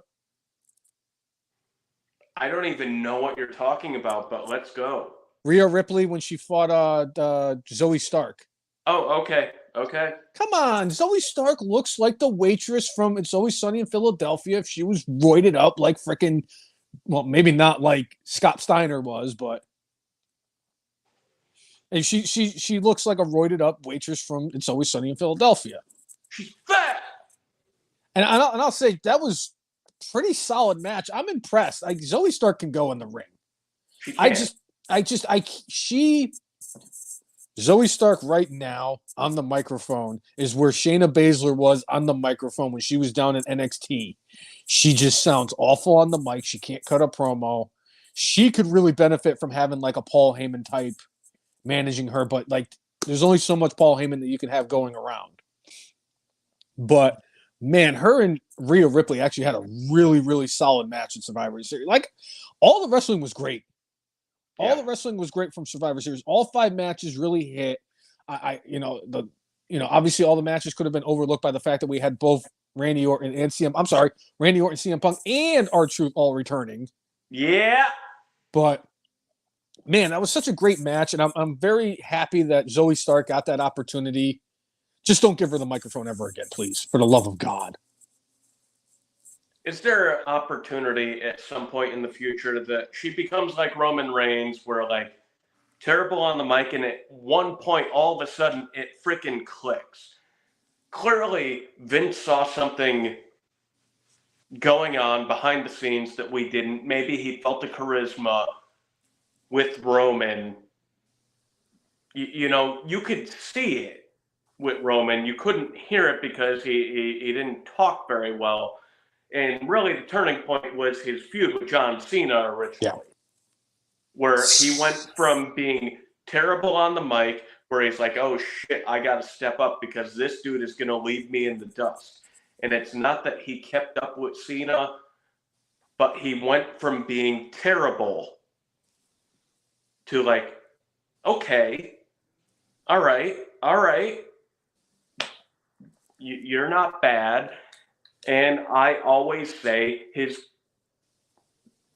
biggest and best moment was after beating The Undertaker and said one sentence, but held that audience in the palm of his hands This is for my yard now. 15 minutes. It was the perfect promo. Even Kurt Hennig could not have cut a better promo. No. But we see that with Zoe Stark one day. No. WWE is high on her, and I think they like her work ethic, and I think they feel like there's something in her. I don't see it. It was one thing because Roman Reigns has the family lineage. He had just the look.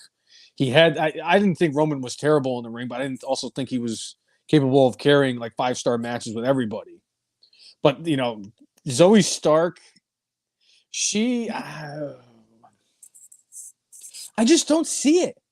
I just don't, because I saw it in Becky when she first got up. I mean, obviously we all saw it in Charlotte because she had the lineage and all that stuff. But Charlotte can handle herself on the mic. Charlotte, like I've said, as much as I hate the fact that WWE has shoved her down everybody's throat, there was at one point she was a top 5 performer in all of WWE. Didn't matter if it was a man or a woman. She was a top 5 performer in the ring. She's good on the microphone. She has a presentation about herself. I see it with all these. Like, I didn't see it with Bayley, and obviously I was wrong about Bayley because Bayley has been, I mean, hell, she's a guaranteed first ballot Hall of Famer when she's done. And she's like in charge of stables and all this stuff. I just don't see it with Zoe Stark. I'm sorry. I just don't. And just think about this. Like, because look at Shayna Baszler. We were saying this years ago that Shayna Baszler couldn't talk on the microphone. Now, I mean, yeah, she's gotten there a little bit better, but I mean, she's not there. She's not like she's in the, the main event picture or any of that stuff. I don't see it with Zoe Stark. They have so many other different women that are not only that are on the roster now that are main event caliber people, but look at the future. You got people like Cora Jade, and you got people like Tiffany Stratton, and you got people like Roxanne Perez. And there's a bunch of other girls down in Thea Hale, a lot of girls down in NXT that are going to, like I've said, the WWE's future in the women's division is so bright. It's a shame that Zoe Stark today gets more time on the microphone than Britt Baker can.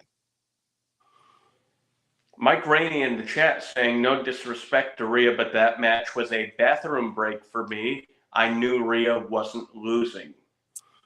And said, who's worse on the mic, Zoe or Shotzi? Shotzi can handle herself on the mic because, like I've said, when they did the Halloween Havoc, her and Scarlett were my favorite part about Halloween Havoc because they both just absolutely killed it as the hosts of Halloween Havoc both nights. I enjoyed them. Now, if you were asking me who was worse, Zoe Stark's on the microphone or Shotzi Blackheart swinging a chair, I would. I don't even know what to say. I pass. I'd be like Becky Lynch at Jeopardy. I'm not going to get no more than one question right. Right. And Mike Rainey, as much as that could have been a bathroom break for you, it was a solid match. I mean, everybody and their mother knew Rhea wasn't losing. The fact that Rhea concentrated more on the men's war game match than her own match told you everything that you needed to know. That match was filler on the card, but was a solid competitive match. And Zoe showed at least that she could hang in the ring. Whether or not she could hang on the mic or storyline wise in the future, I guess we will find out. Speaking of other great matches from Survivor Series, the last match that we need to talk about is Santos Escobar going up against Dragon Lee, who was a last-minute addition to replace the injured Carlito in the match for Survivor Series. And apparently this was always the plan. They were going to have Dragon Lee going against Santos Escobar. And for whatever reason, they were having a little fun and playing coy. As much as I don't like dishonest promoting like that, at least it wasn't the main event where they're like, oh no, this is going to be the match. Right. They knew all along it was going to be something else. At least it was one of the matches where it's like, oh, yeah, it's a nice match. Hell of a But match. it's not like, like the thing I would have slapped down, $50 to go see. I was going to see the War Games matches. Right. Oh, okay. You changed it from Carlito to Dragon Lee. Oh, by the way, I probably got a better match. Nothing against Carlito. I'm not going to be mad about that. And the fact that, we could be getting Santos Escobar versus Randy Orton in the next hour and a half. Yeah. Frickin' A, man. I was stunned that they had Dragon Lee in a pinfall that quickly after getting the call up. And it's not even a slight on Santos Escobar because I've enjoyed him since he turned heel on Rey Mysterio. I enjoy him more as a heel than I do as a face. He's got that heelish face about him. He talks better on the mic as a heel. And he's great in the ring. I've enjoyed him. I liked him when he was back in the the COVID time when he was trying to win the Cruiserweight Championship down in NXT. And he was in Legado del Fantasma. I enjoyed him there. He was great. And I think that he is going to do – I just want to see them do something with him on the main roster now that they turned him heel. Yeah. But a great match between him and Dragon Lee. Both really showed out. Was very much entertained by that. And it just kind of adds to the fact that Survivor Series was my favorite of all time. Yeah. Yeah? Yeah.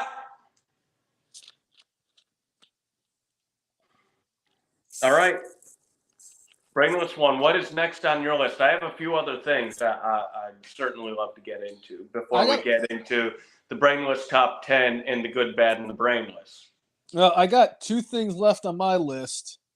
One thing I wanted to mention was earlier today, Mackenzie Mitchell, who was the backstage interviewer for NXT, was released, surprisingly. She seemed very... Not like... Obviously, when you lose your job, you're going to be upset. But she was very upbeat about the fact, and she didn't take it like, oh, I can't believe this. Like, she wasn't scorched earth. She didn't feel scorned. She was very thankful for the opportunity. She said that if it wasn't for WWE, I never would have met my husband. I went and I moved from Connecticut and moved all the way down to Florida for this job. And I'm like, yeah, well, I would have moved to yeah. I could understand moving from Connecticut to somewhere else where it's better. Yeah. So I get that. And I'm happy. I'm happy that her and Vic Joseph are married, and they met each other, and it's just kind of like how John Moxley had met Renee Moxley Good all those years when she was Renee. Oh God, what was she? She was Renee. She's Renee Young. Now. Renee Young. Thank you. Wow, I just had a brainless moment. So I was kind of surprised by that because I thought she did a pretty good job as the backstage interviewer. So I'm curious to see who's going to be taking that role going forward. Right. What are your thoughts? I don't know. It'll probably be... I don't think it's going to be somebody we know. Like, I don't see, Eden Styles coming back. A.K.A. Brandy Rhodes. I don't see it being somebody like that. NXT is the place to grow people. So they'll probably pick somebody out of a bunch that we've never heard of before and see how well that person does and see if they excel. They should have Von Wagner do it. Mr. Personality. You know what? Have him and Lance Storm. Mr. Personality and Mr. Personality. I love Lance Storm, though. Can I be serious for a minute? Can I be serious for 1 second? I enjoy him. He's a great in-ring performer, and he is a great trainer. I was a little disappointed that WWE let him go because I think he would have been a great person to have training the guys down at the Performance Center. And it's just a shame that it's a shameful thing. Lobster head. Just kidding. A but careless man. who could wind up dead. I'm curious to see what they do going forward because I really, like I said, I really enjoyed her as a interviewer, and I thought she did a great job down there. So it was kind of surprising to me that she got let go. And then the only other thing I have on my list, the list of Brainless, it's not the same as the list of Jericho, but we had not one but two people this week announce that they had babies. Yep. And they're from different wrestling. And it was crazy because not only are they from different wrestling companies, but they had their respective babies on the same day. Yep. Twins. So Tay Conti and Sammy Guevara welcomed a baby girl, I believe. Luna. And then Alexa Bliss and Ryan Cabrera introduced their baby girl to the world. Baby Hendrix. So I'm very happy for both families. I think this is such a great thing. I'm very happy for Alexa Bliss. She's another one that I really enjoy. I'm also happy for Tay Conti too, because it's a great moment and all that stuff. I could give two shits about Sammy Guevara. I hope that being a father will humble Sammy Guevara so much that he'll realize what a jackass he's been. And maybe he will actually rebuild himself to become a freaking pillar of that other company. Yeah, 4 years and he was a pillar, and other than MJ turned into an absolute anthill of salt. Well, if you think about it, you got MJF, who was one pillar. You got dangerous Darby Allin. Oh wait, dangerous Darby Allin, who is more concerned about climbing Mount Everest and jumping the Grand Canyon on a Power Wheels than he is about being a star in professional wrestling. I want to see that, by the way. So do I. I'm not gonna lie. Then you got Sammy douchebag Guevara, who I just and then you got Jungle Jack, who the only good thing that fucking douchebag did is that CM Punk's now back in WWE.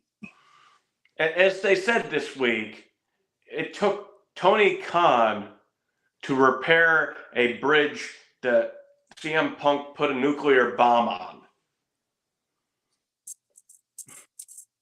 Thanks, Tony Khan. Thanks, Jungle Boy. And I'm glad Matt and Nick Jackson. Thanks, Kenny. Kenny in the box. Kenny in the box. And I'm glad that we mentioned that, because there was another thing that actually came out this week was after CM Punk returned, and then Daniel Bryanson tweeted out something about how sometimes you have to make a hard decision, whether it's the right decision. Sometimes making the right decision is a hard decision. It was something my father had said. And then it came out that he was part of the committee that said that CM Punk needed to get fired from AEW. CM Punk did need to get fired from AEW, but so did Jungle Jerkoff.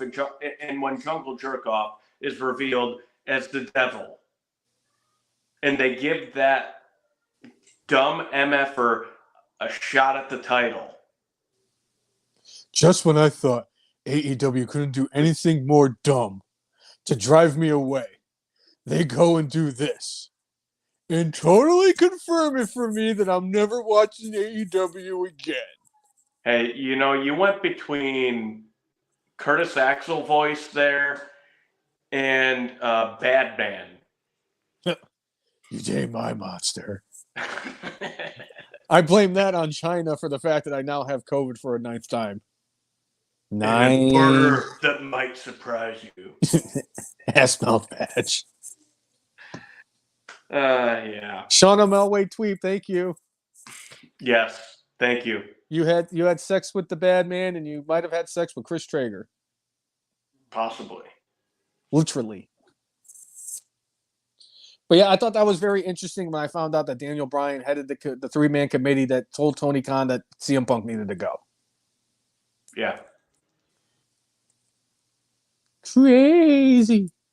Also, on Punk's return on Monday Night Raw, I love the fact that when Raw was going off the air, not only did he say, I'm not here to make friends, I'm here to make money, but he did a victory lap around the ring. Yeah. as the self-proclaimed pettiest man in all of the entire universe, I enjoyed it.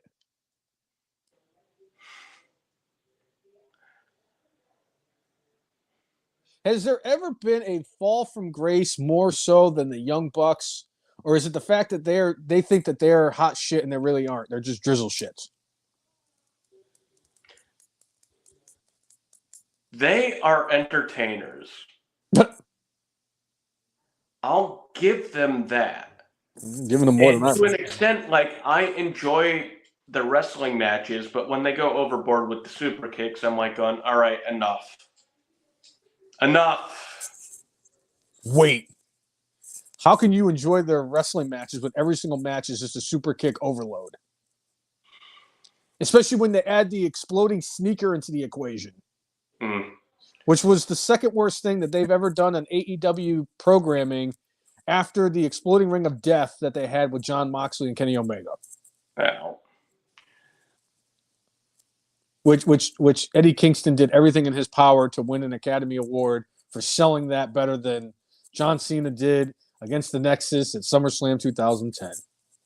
And tried to do his best to sell it better than Paul Heyman, Jim Ross, and Sting for the magic tricks that the Black Scorpion did at Clash 13.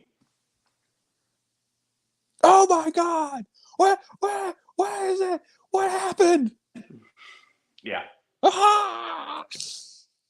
Hey, Mike Rainey, I'm just saying, I think the Young Bucks, when they were Generation Me, were entertaining. Now they've gotten way too full of themselves. And part of that is, guess what? They have earned millions of dollars just being themselves and being douchebags. So, like, you get this inflated ego about who you are and what you've done. And at some point, maybe you'll get brought back down to earth. I don't think they will be because their boss is high as a kite. So they're floating just as high as he is.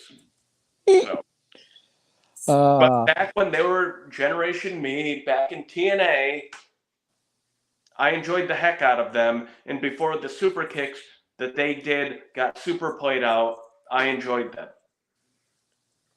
Shawn Michaels doesn't sleep at night thinking about the fact that his finishing move has now become a secondary move that everybody doesn't even get a pinfall from. You kick out of one. One. Which is just an absolute travesty because the Young Bucks ruined the super kick. Just like Kenny Omega ruined the Canadian Destroyer. Ugh. But at least I have less of an issue with Kenny Omega to this day because I can't stand Nick and Matt Jackson. There's not two human beings, and this says a lot. There is not two human beings on planet Earth I hate more than Nick and Matt Jackson. Not Nancy Pelosi, not the VP or the president, not Paul O'Neill, not any member of the Dallas Cowboys ever. No, it's Nick and Matt Jackson that I hate more than anybody else in this world. Okay. Not How about QT Marshall? The now resigned QT Marshall, who apparently left AEW because they were not turning him in to a wrestling star. When I read that was almost not as funny, almost as funny to me is when we found out Vince Russo talked to AEW and asked if they needed any help. I'm a big star. The fuck you are. You got Kenny Omega. You have Kenny Omega syndrome. The executive vice president of talent relations, QT Marshall.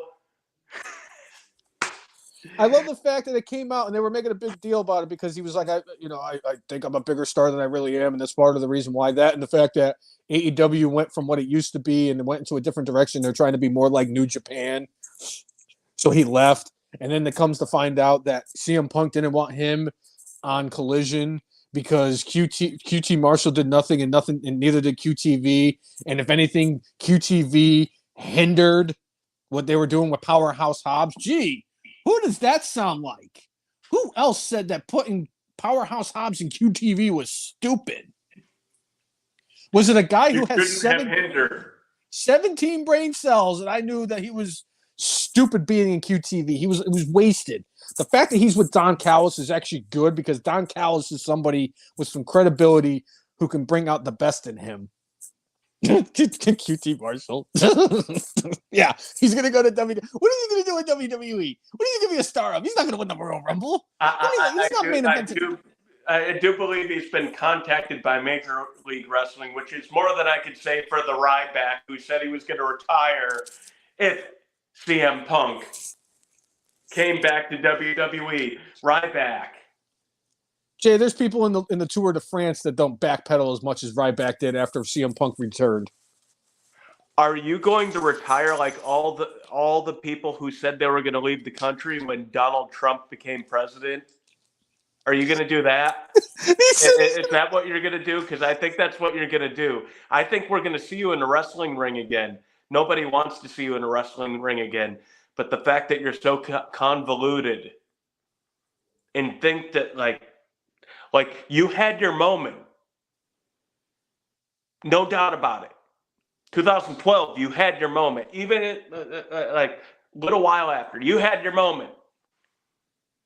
Yeah, you were in a pretty big moment there, Ryback. If it wasn't for you, the Shield never would have debuted.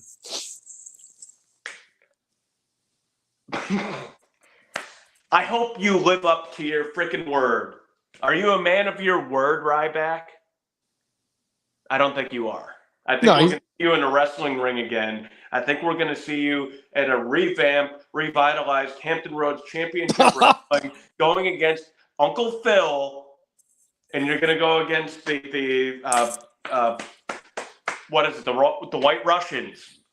The Black with the Russians. Hampton Roads Championship Wrestling tag team titles on the line, wearing a couple of trash bags, and not wrestling much better than them. And don't worry, once he gets pinned, the announcer's going to be like, "Oh, by the way, this is an elimination match." Yep. Yeah, buddy, you wear that Tony Romo jersey with pride when you go and announce the guys to the ring. Oh. Yeah. It's funny you mentioned them too. But anyway, another thing of note, it wasn't on a big promotion, but I was to see the reuniting of Sanity. Apparently, it happened at Progress Wrestling, and I think it's going to happen a couple more times.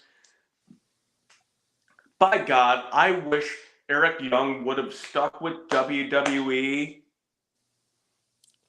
to see the Triple H era really happen. I understand why he was like, Vince is back in power. Get me the hell out of here. Get me the hell out of here right now. Please. I understand that. Eric would have done well on WWE. All that being said, it was cool seeing the original Sanity back together. Minus the female gremlin. Yes, minus Nikki Cross. Yeah. Yes, I really wish we could have gotten more Eric Young, just because you know how much of a fan I am of Eric Young. It's sad. Yeah. Very sad. But it's cool that we got a reunion of the Sanity members. So anything that's a positive in professional wrestling is good, because there's nothing positive coming out of AEW. To be fair, we did get an announcement this week. Of course we did. Sting will have his final match on March 3rd in Greensboro, North Carolina. Oh, he's fighting the Black Scorpion. I hope so. Please. I'll tell you what. If he fights the Black Scorpion at Revolution in March of 2024 in Greensboro, I'll watch that. So, Sting, his first match in Greensboro was 1987. The match that put him on the map was at the first Clash of Champions against Ric Flair in a 45-minute time limit draw in Greensboro, North Carolina. A year later, he went against Lex Luger for the U.S. title in Greensboro. Greensboro has been very good to Sting, and ending his career in Greensboro seems very worthy. I don't think this is going to turn into a Ric Flair retirement where he retires 20 different times, says he has a final match, and decides, you know what, maybe it wasn't my final match. I know I milked a lot of money and defrauded a lot of people out of money by telling them it was my final match, but I'm going to keep going. You know what? Because I'm Ric Flair and I don't give a shit.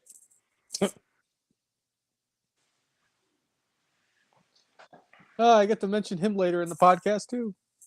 Yeah. Can't wait. Can't wait. Yeah. Yeah. Mike Rainey thinking that Nikki Cross will be future endeavored soon enough. You know, we haven't seen her on TV. She's been with the company for a while. I don't doubt that, like, she'll be part of, like, post-WrestleMania releases. Just saying. I could see it happening, unfortunately. Other than that, one last thing I'd really like to mention. Very happy to mention. Very happy to mention. Tammy Sytch is going away for a very long time. She has been a menace to society.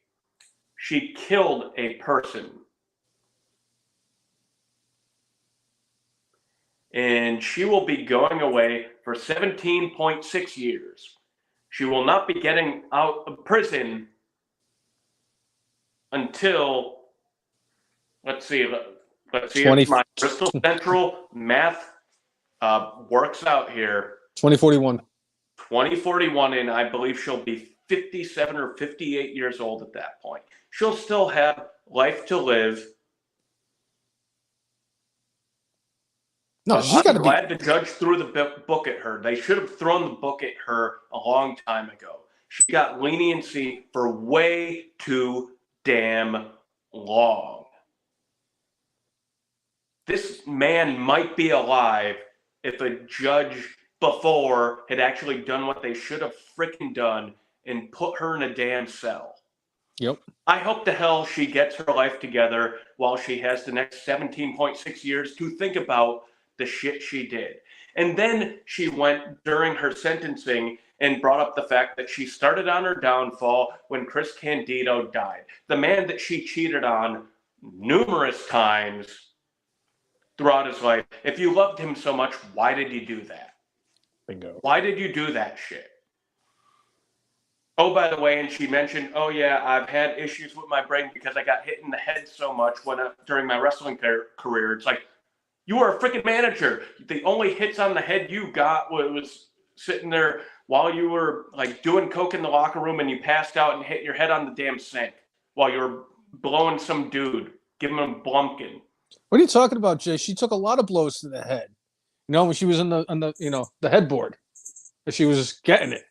But she was blaming it on professional wrestling. Like, hey, yes, it sucks when somebody you grew up with and who you had a long relationship dies. Yep. You were a lot of the problem. You had a lot of red flags before that happened.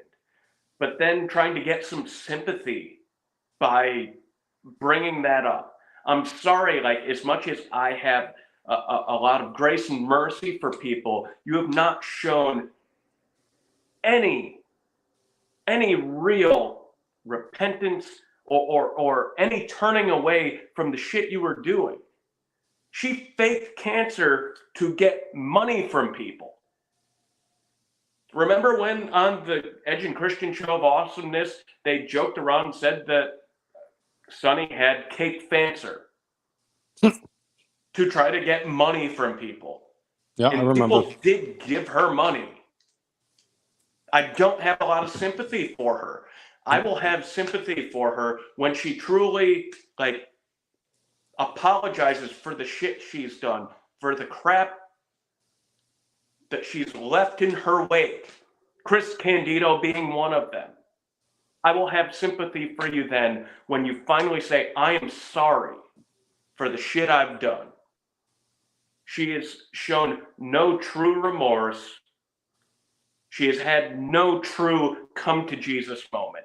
I hope she finds it in a prison cell. I really do. I hope she gets her shit together. I'm glad the judge said, guess what? You will not have a license for the rest of your life. Her license has been revoked forever. She should not be behind a car ever again. I got a feeling this is not going to have a very happy ending, and she's not going to fulfill. I don't think so either. I don't think she's going to be in prison for 17 years. But that's just me being morbid, and just that's my opinion. I hope we're wrong. I hope we're wrong too. Yeah, I do too. I hate to. I'm not. Don't wishing want this anybody to die that way. I don't want any. I want people to have I've come to peace with my life. I have repented for the shit I've done. Yes. She hasn't done any of that yet. She ruined a lot of lives on the way, including her own. I don't have a lot of sympathy, and I have a lot of sympathy for a lot of people, but damn her. Damn her to hell. Damn her. Yes. I forgot all about Tammy Sytch. Yeah. I just talked about her yesterday too, which is kind of crazy. I blame it on China and the COVID virus. China. And don't worry, when I do pop for 10, because I'm obviously going to pop for a 10th time, I'm not going to do the Ty Dillinger, because I'm not going to be very happy if I pop a 10th time, and then I'm just going to hate China even more than I already do. China. It's not one night in China for you, it's 9. I'm sick and tired of drinking NyQuil. All right, Brainless One. What else you got, dude? I got no other notes. What about you? I have no other notes. Do you have a top 10 for us, Brainless One? Oh, I most certainly do have a top 10 list for this week. Yeah? Now, I'll admit that the COVID really just affected my brain this week, and I was trying to come up with announcements for Tony Khan, but then I realized that popping for COVID, well, here it kind of leads to my list. So for my list for this week is top 10 brainless moments of the Brainless One. All right. Let's see if I can get you the break on this one. Number 10, butchering the English language thanks to my education from Bristol Eastern High School. Yes. Because not only have I been for years saying debuted and homage wrong, yes, but I just realized the other day that I have been pronouncing hyperbole as hyperbole.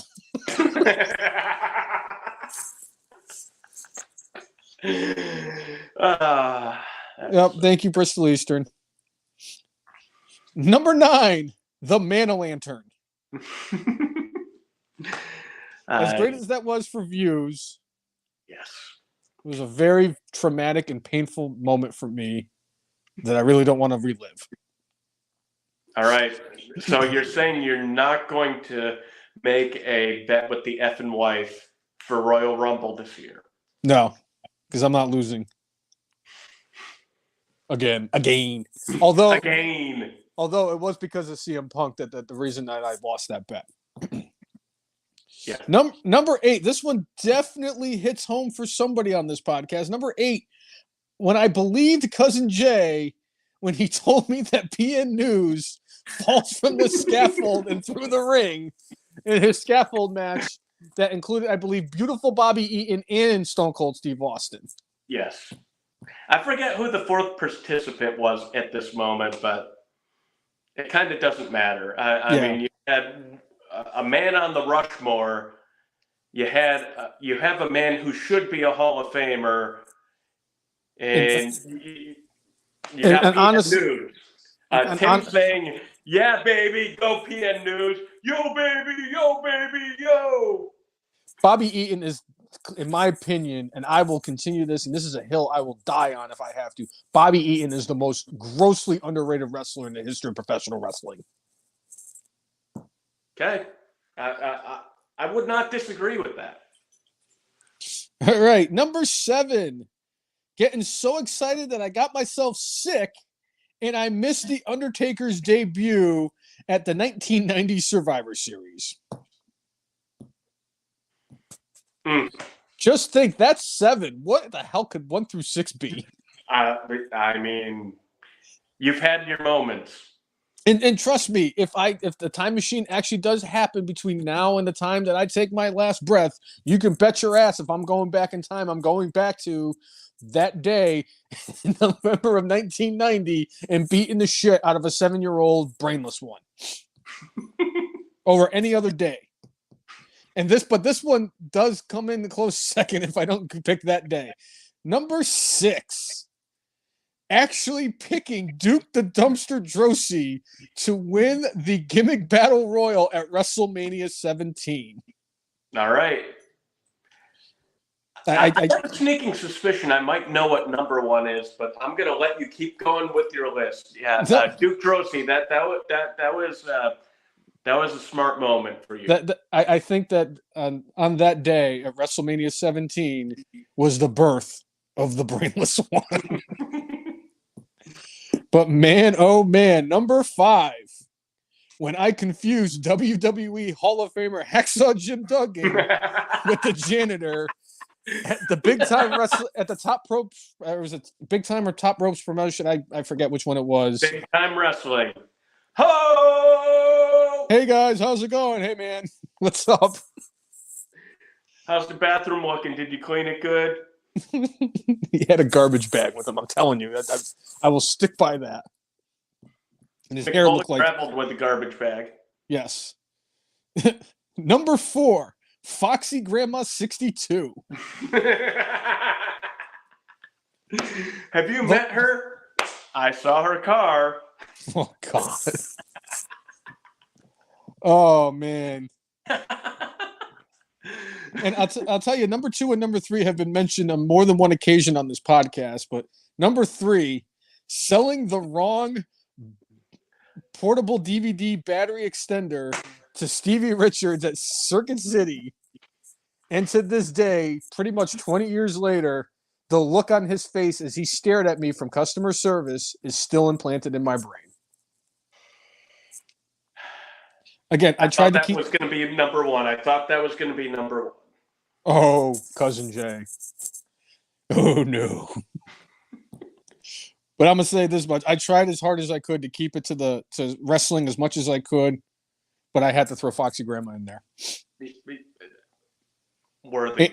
And my butchering of the English language just because of the fact that I butchered it many a times on the F and Marks podcast. Yes. Number 2. Go back to the archives. Yes.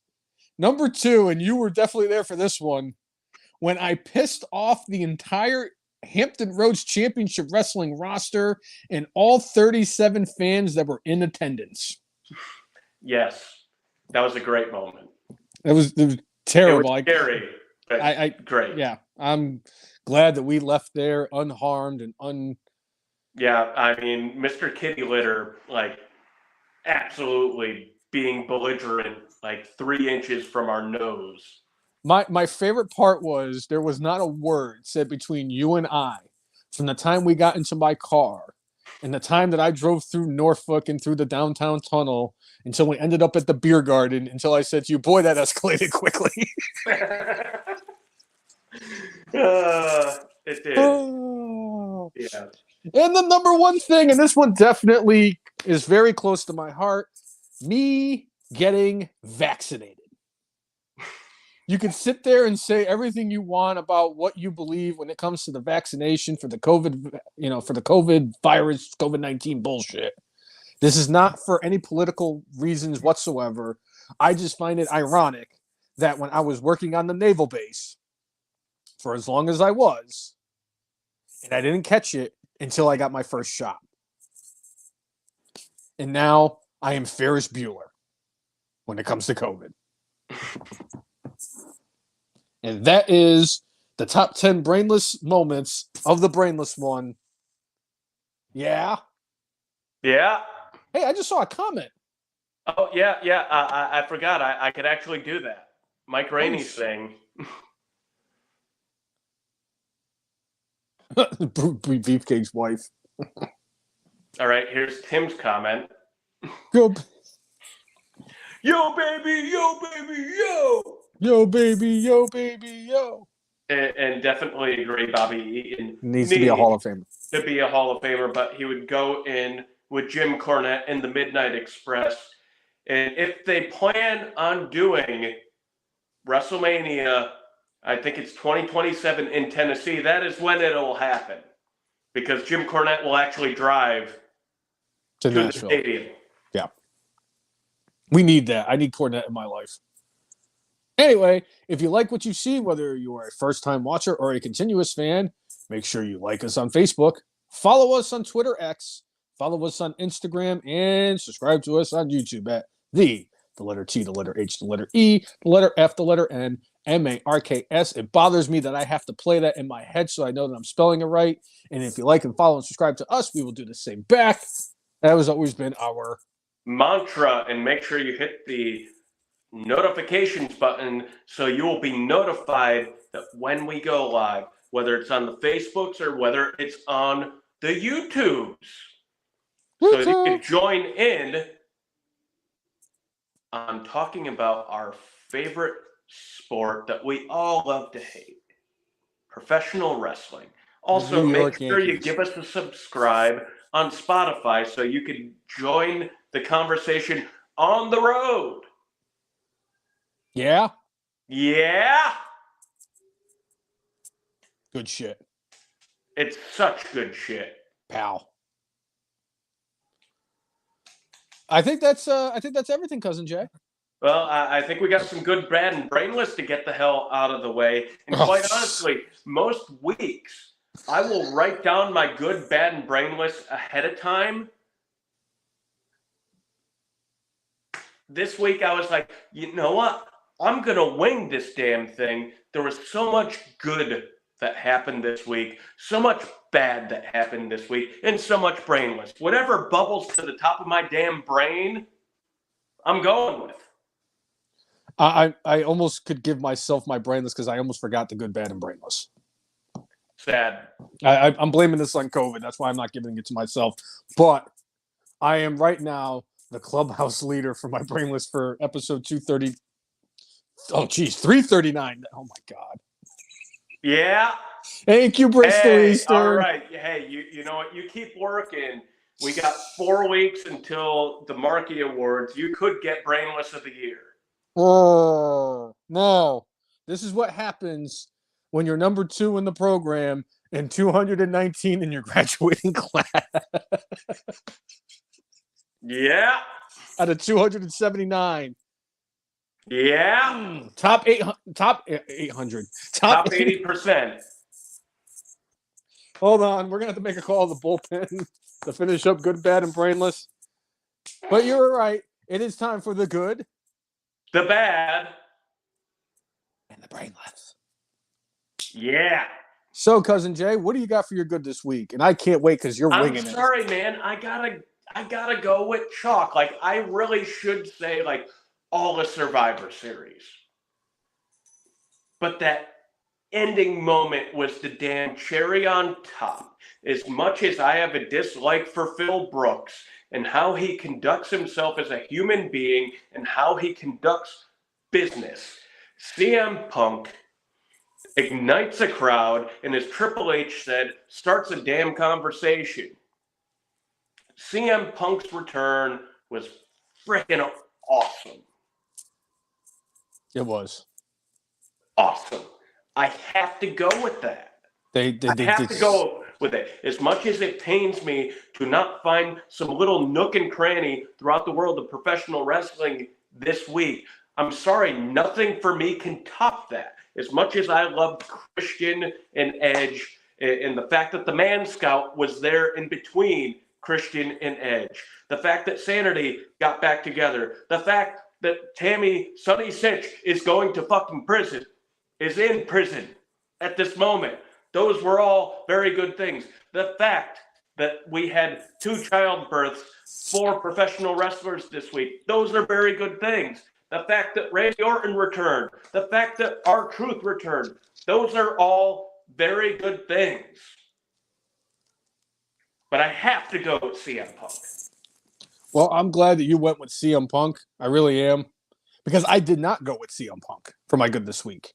And as great as it was, because I loved, not only did he return, and I'm so excited because this is like almost basically a decade in the making, because we haven't seen him since he left after the Royal Rumble in 2014 and what this means and all this stuff, and 87 million views on YouTube and all that. Nothing made my heart happier than seeing R-Truth return at the Survivor Series on Saturday, eating Ruffles potato chips and getting into an argument of what this is what it's called. But then he showed up on Raw and they talked about the Singer Jelly Roll. And he goes, man, I can go for some jelly rolls. And then he wanted to be part of the Spooky Pals for War Games. Oh, I love R-Truth. I really do. I had to give it to R-Truth because he is an absolute treasure, and he really is one of my favorites in all of WWE because he's just a very entertaining dude, and he's great in the ring. And for the love of God, he looks like he did when he was K-Quick back in the early 2000s. He looks phenomenal. Like, clearly, like he just in a dude who works out, keeps himself in shape, and good on him to look that good in his 50s. Freaking A, man. And he's a hell of a rapper, too. What's up? What do you got for your bad? I'm going with Ric Flair. Now, this is not going to see the light of day. It's going to get edited out of Rampage.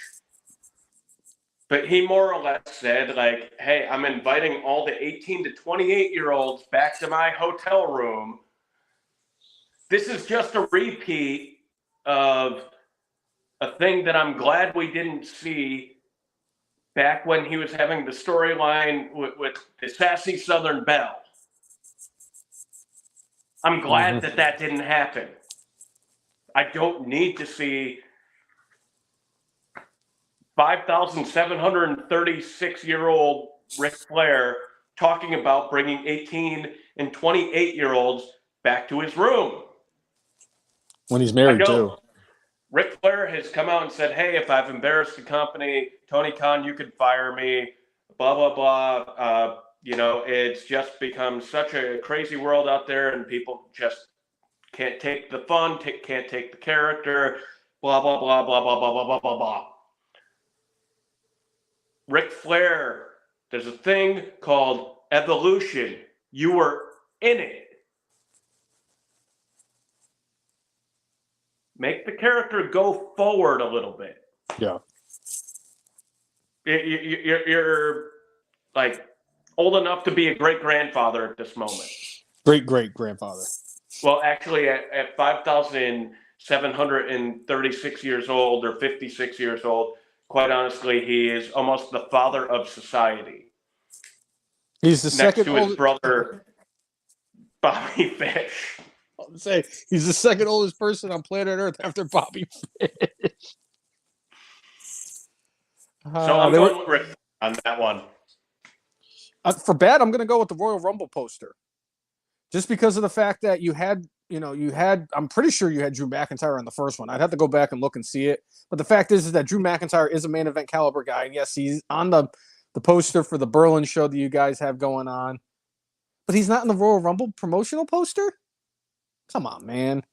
This just goes and shows. Now, obviously, I've been known to redact and retract my brainlesses and all that stuff because of, Becky Lynch actually getting a correct answer on Jeopardy. But if this is like storyline wise, like you said earlier in the podcast, that this is all part of the thing to kind of like help build whatever they're going to do with Drew McIntyre, then so be it. Then I'll just say, okay, it wasn't that bad. But the fact is that he is one of your main event caliber guys, a former multiple-time world champion. He deserves better. And he should be on the promotional poster for the Royal Rumble. So I'm going to say that that's my bad for this week. Okay. We got Tim saying bad as Ric Flair acting like a creepy uncle. Yep. And Mike Rainey also saying Ric Flair's edited promo for my bad, but I wouldn't expect anything less from him. That is not incorrect. I mean, Ric Flair has shown his feathers. We know exactly who he is. They are who we thought they were. And that's why we took the field. Space Mountain. If you want to crown them, then crown their ass. They are who we thought they were. And we let them off the hook. The sad part is I actually know a cousin who won $500 because the Bears came back and won that game. Well, anyway, what do you got for your Brainless? That just took a lot out of me. Shit. All right, Tim chiming in saying his Brainless is Cryback crying about CM Punk. He has actually made videos about it and put them on Instagram about his how Fragile Phil got a big pop in Chicago and it's not going to be so loud anywhere else. Guess what, dude? He was in the secondary company and was getting loud pops almost every week. Secondary company. WWE is white hot. The company, not a person, the company. The fact that this dude came back after 10 years, guess what? The pops are going to be loud at least until WrestleMania. At least. And probably going way beyond that. Because even if he does shit to drive Triple H and all the other people crazy, the fans are going to love him. Yep. So, all that being said, my Brainless will go to a repeat offender of being brainless. One Tammy Sytch. You talked about head injuries, inferring that it happened in the wrestling ring. You bring up Chris Candido, him dying is the beginning of your downfall. You were coked out, sleeping around, doing a lot of bad shit before he died. You were a manager who barely got involved. I've probably taken more knocks to the head than you did in your career. I've had more concussions than her, that's for damn sure. How dare you? How dare you? Try to garner that sympathy after you killed a man with your reckless bullshit. You should have been sent away years ago, but you sit there and try to garner sympathy when you should have had the book thrown at you years ago. You get no sympathy for me at this point. If you sit there and on your knees beg for forgiveness for the crap you did and really mean it, really mean it, I will have sympathy for you because guess what? You have dealt with a lot of shit in your life.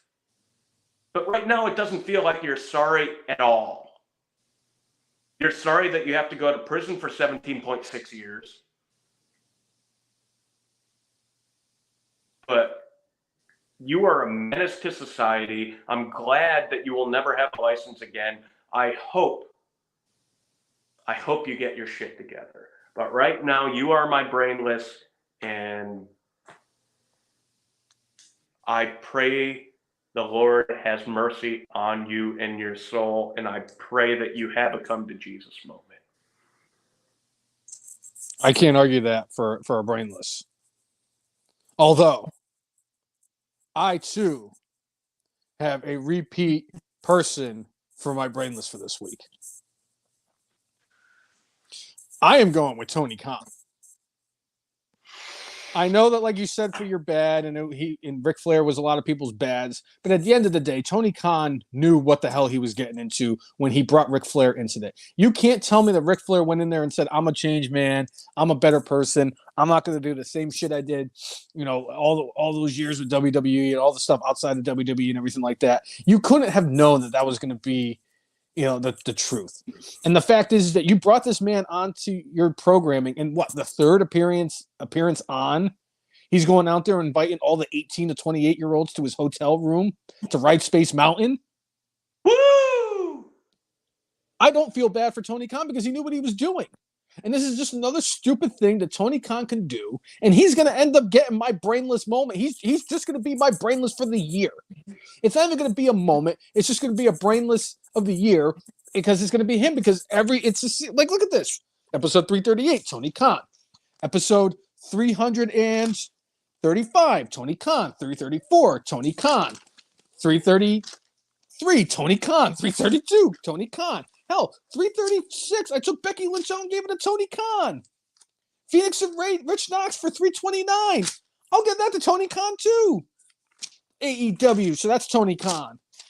The numbers don't lie, Cousin Jay. And they spell disaster for Tony Khan at the Marquee Awards.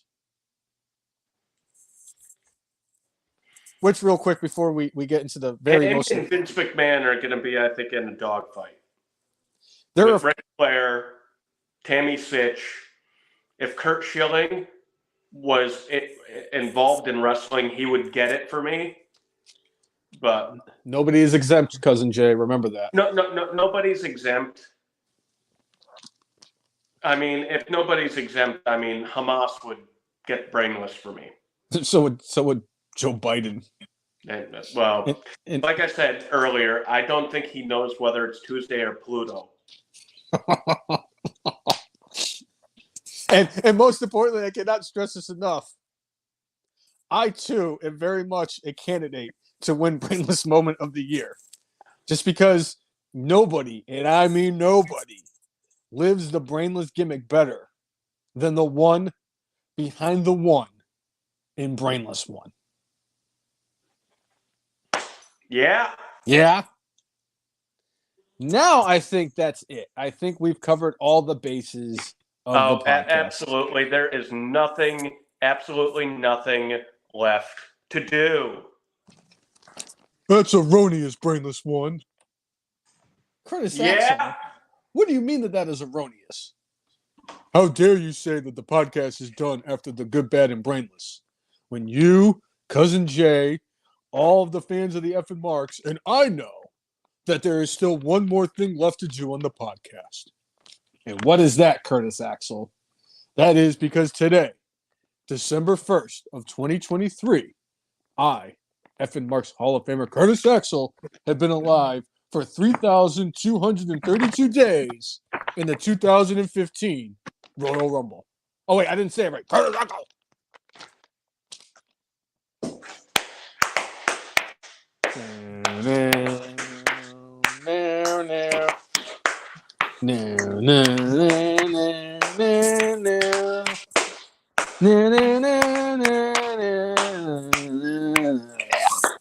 Oh, sorry.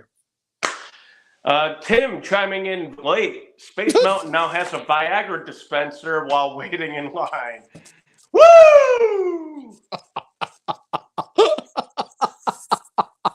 Woo! Woo! Yeah. And Chris Brown, Tony Khan probably did a bowl of crack just before he signed with AEW, referring to Ric Flair. Probably. Might not be wrong. He had crack with a side of crack and an extra crack on top, just like Scott Steiner had steroids on top of steroids with a side of steroids. Big Papa Pump. And the numbers don't lie. And they spell disaster for you at Sacrifice. And the numbers also don't lie because for episode 338 of Everyone's Favorite Wrestling Podcast, the Effort Marks. I'm Jay. He is. And I am the Brainless One. Make sure you mark out. With your guac out. See you, everybody. Thanks for tuning in. One. Yeah. Yeah. Yeah. Yeah. Yeah. Yeah. Yeah. Yeah.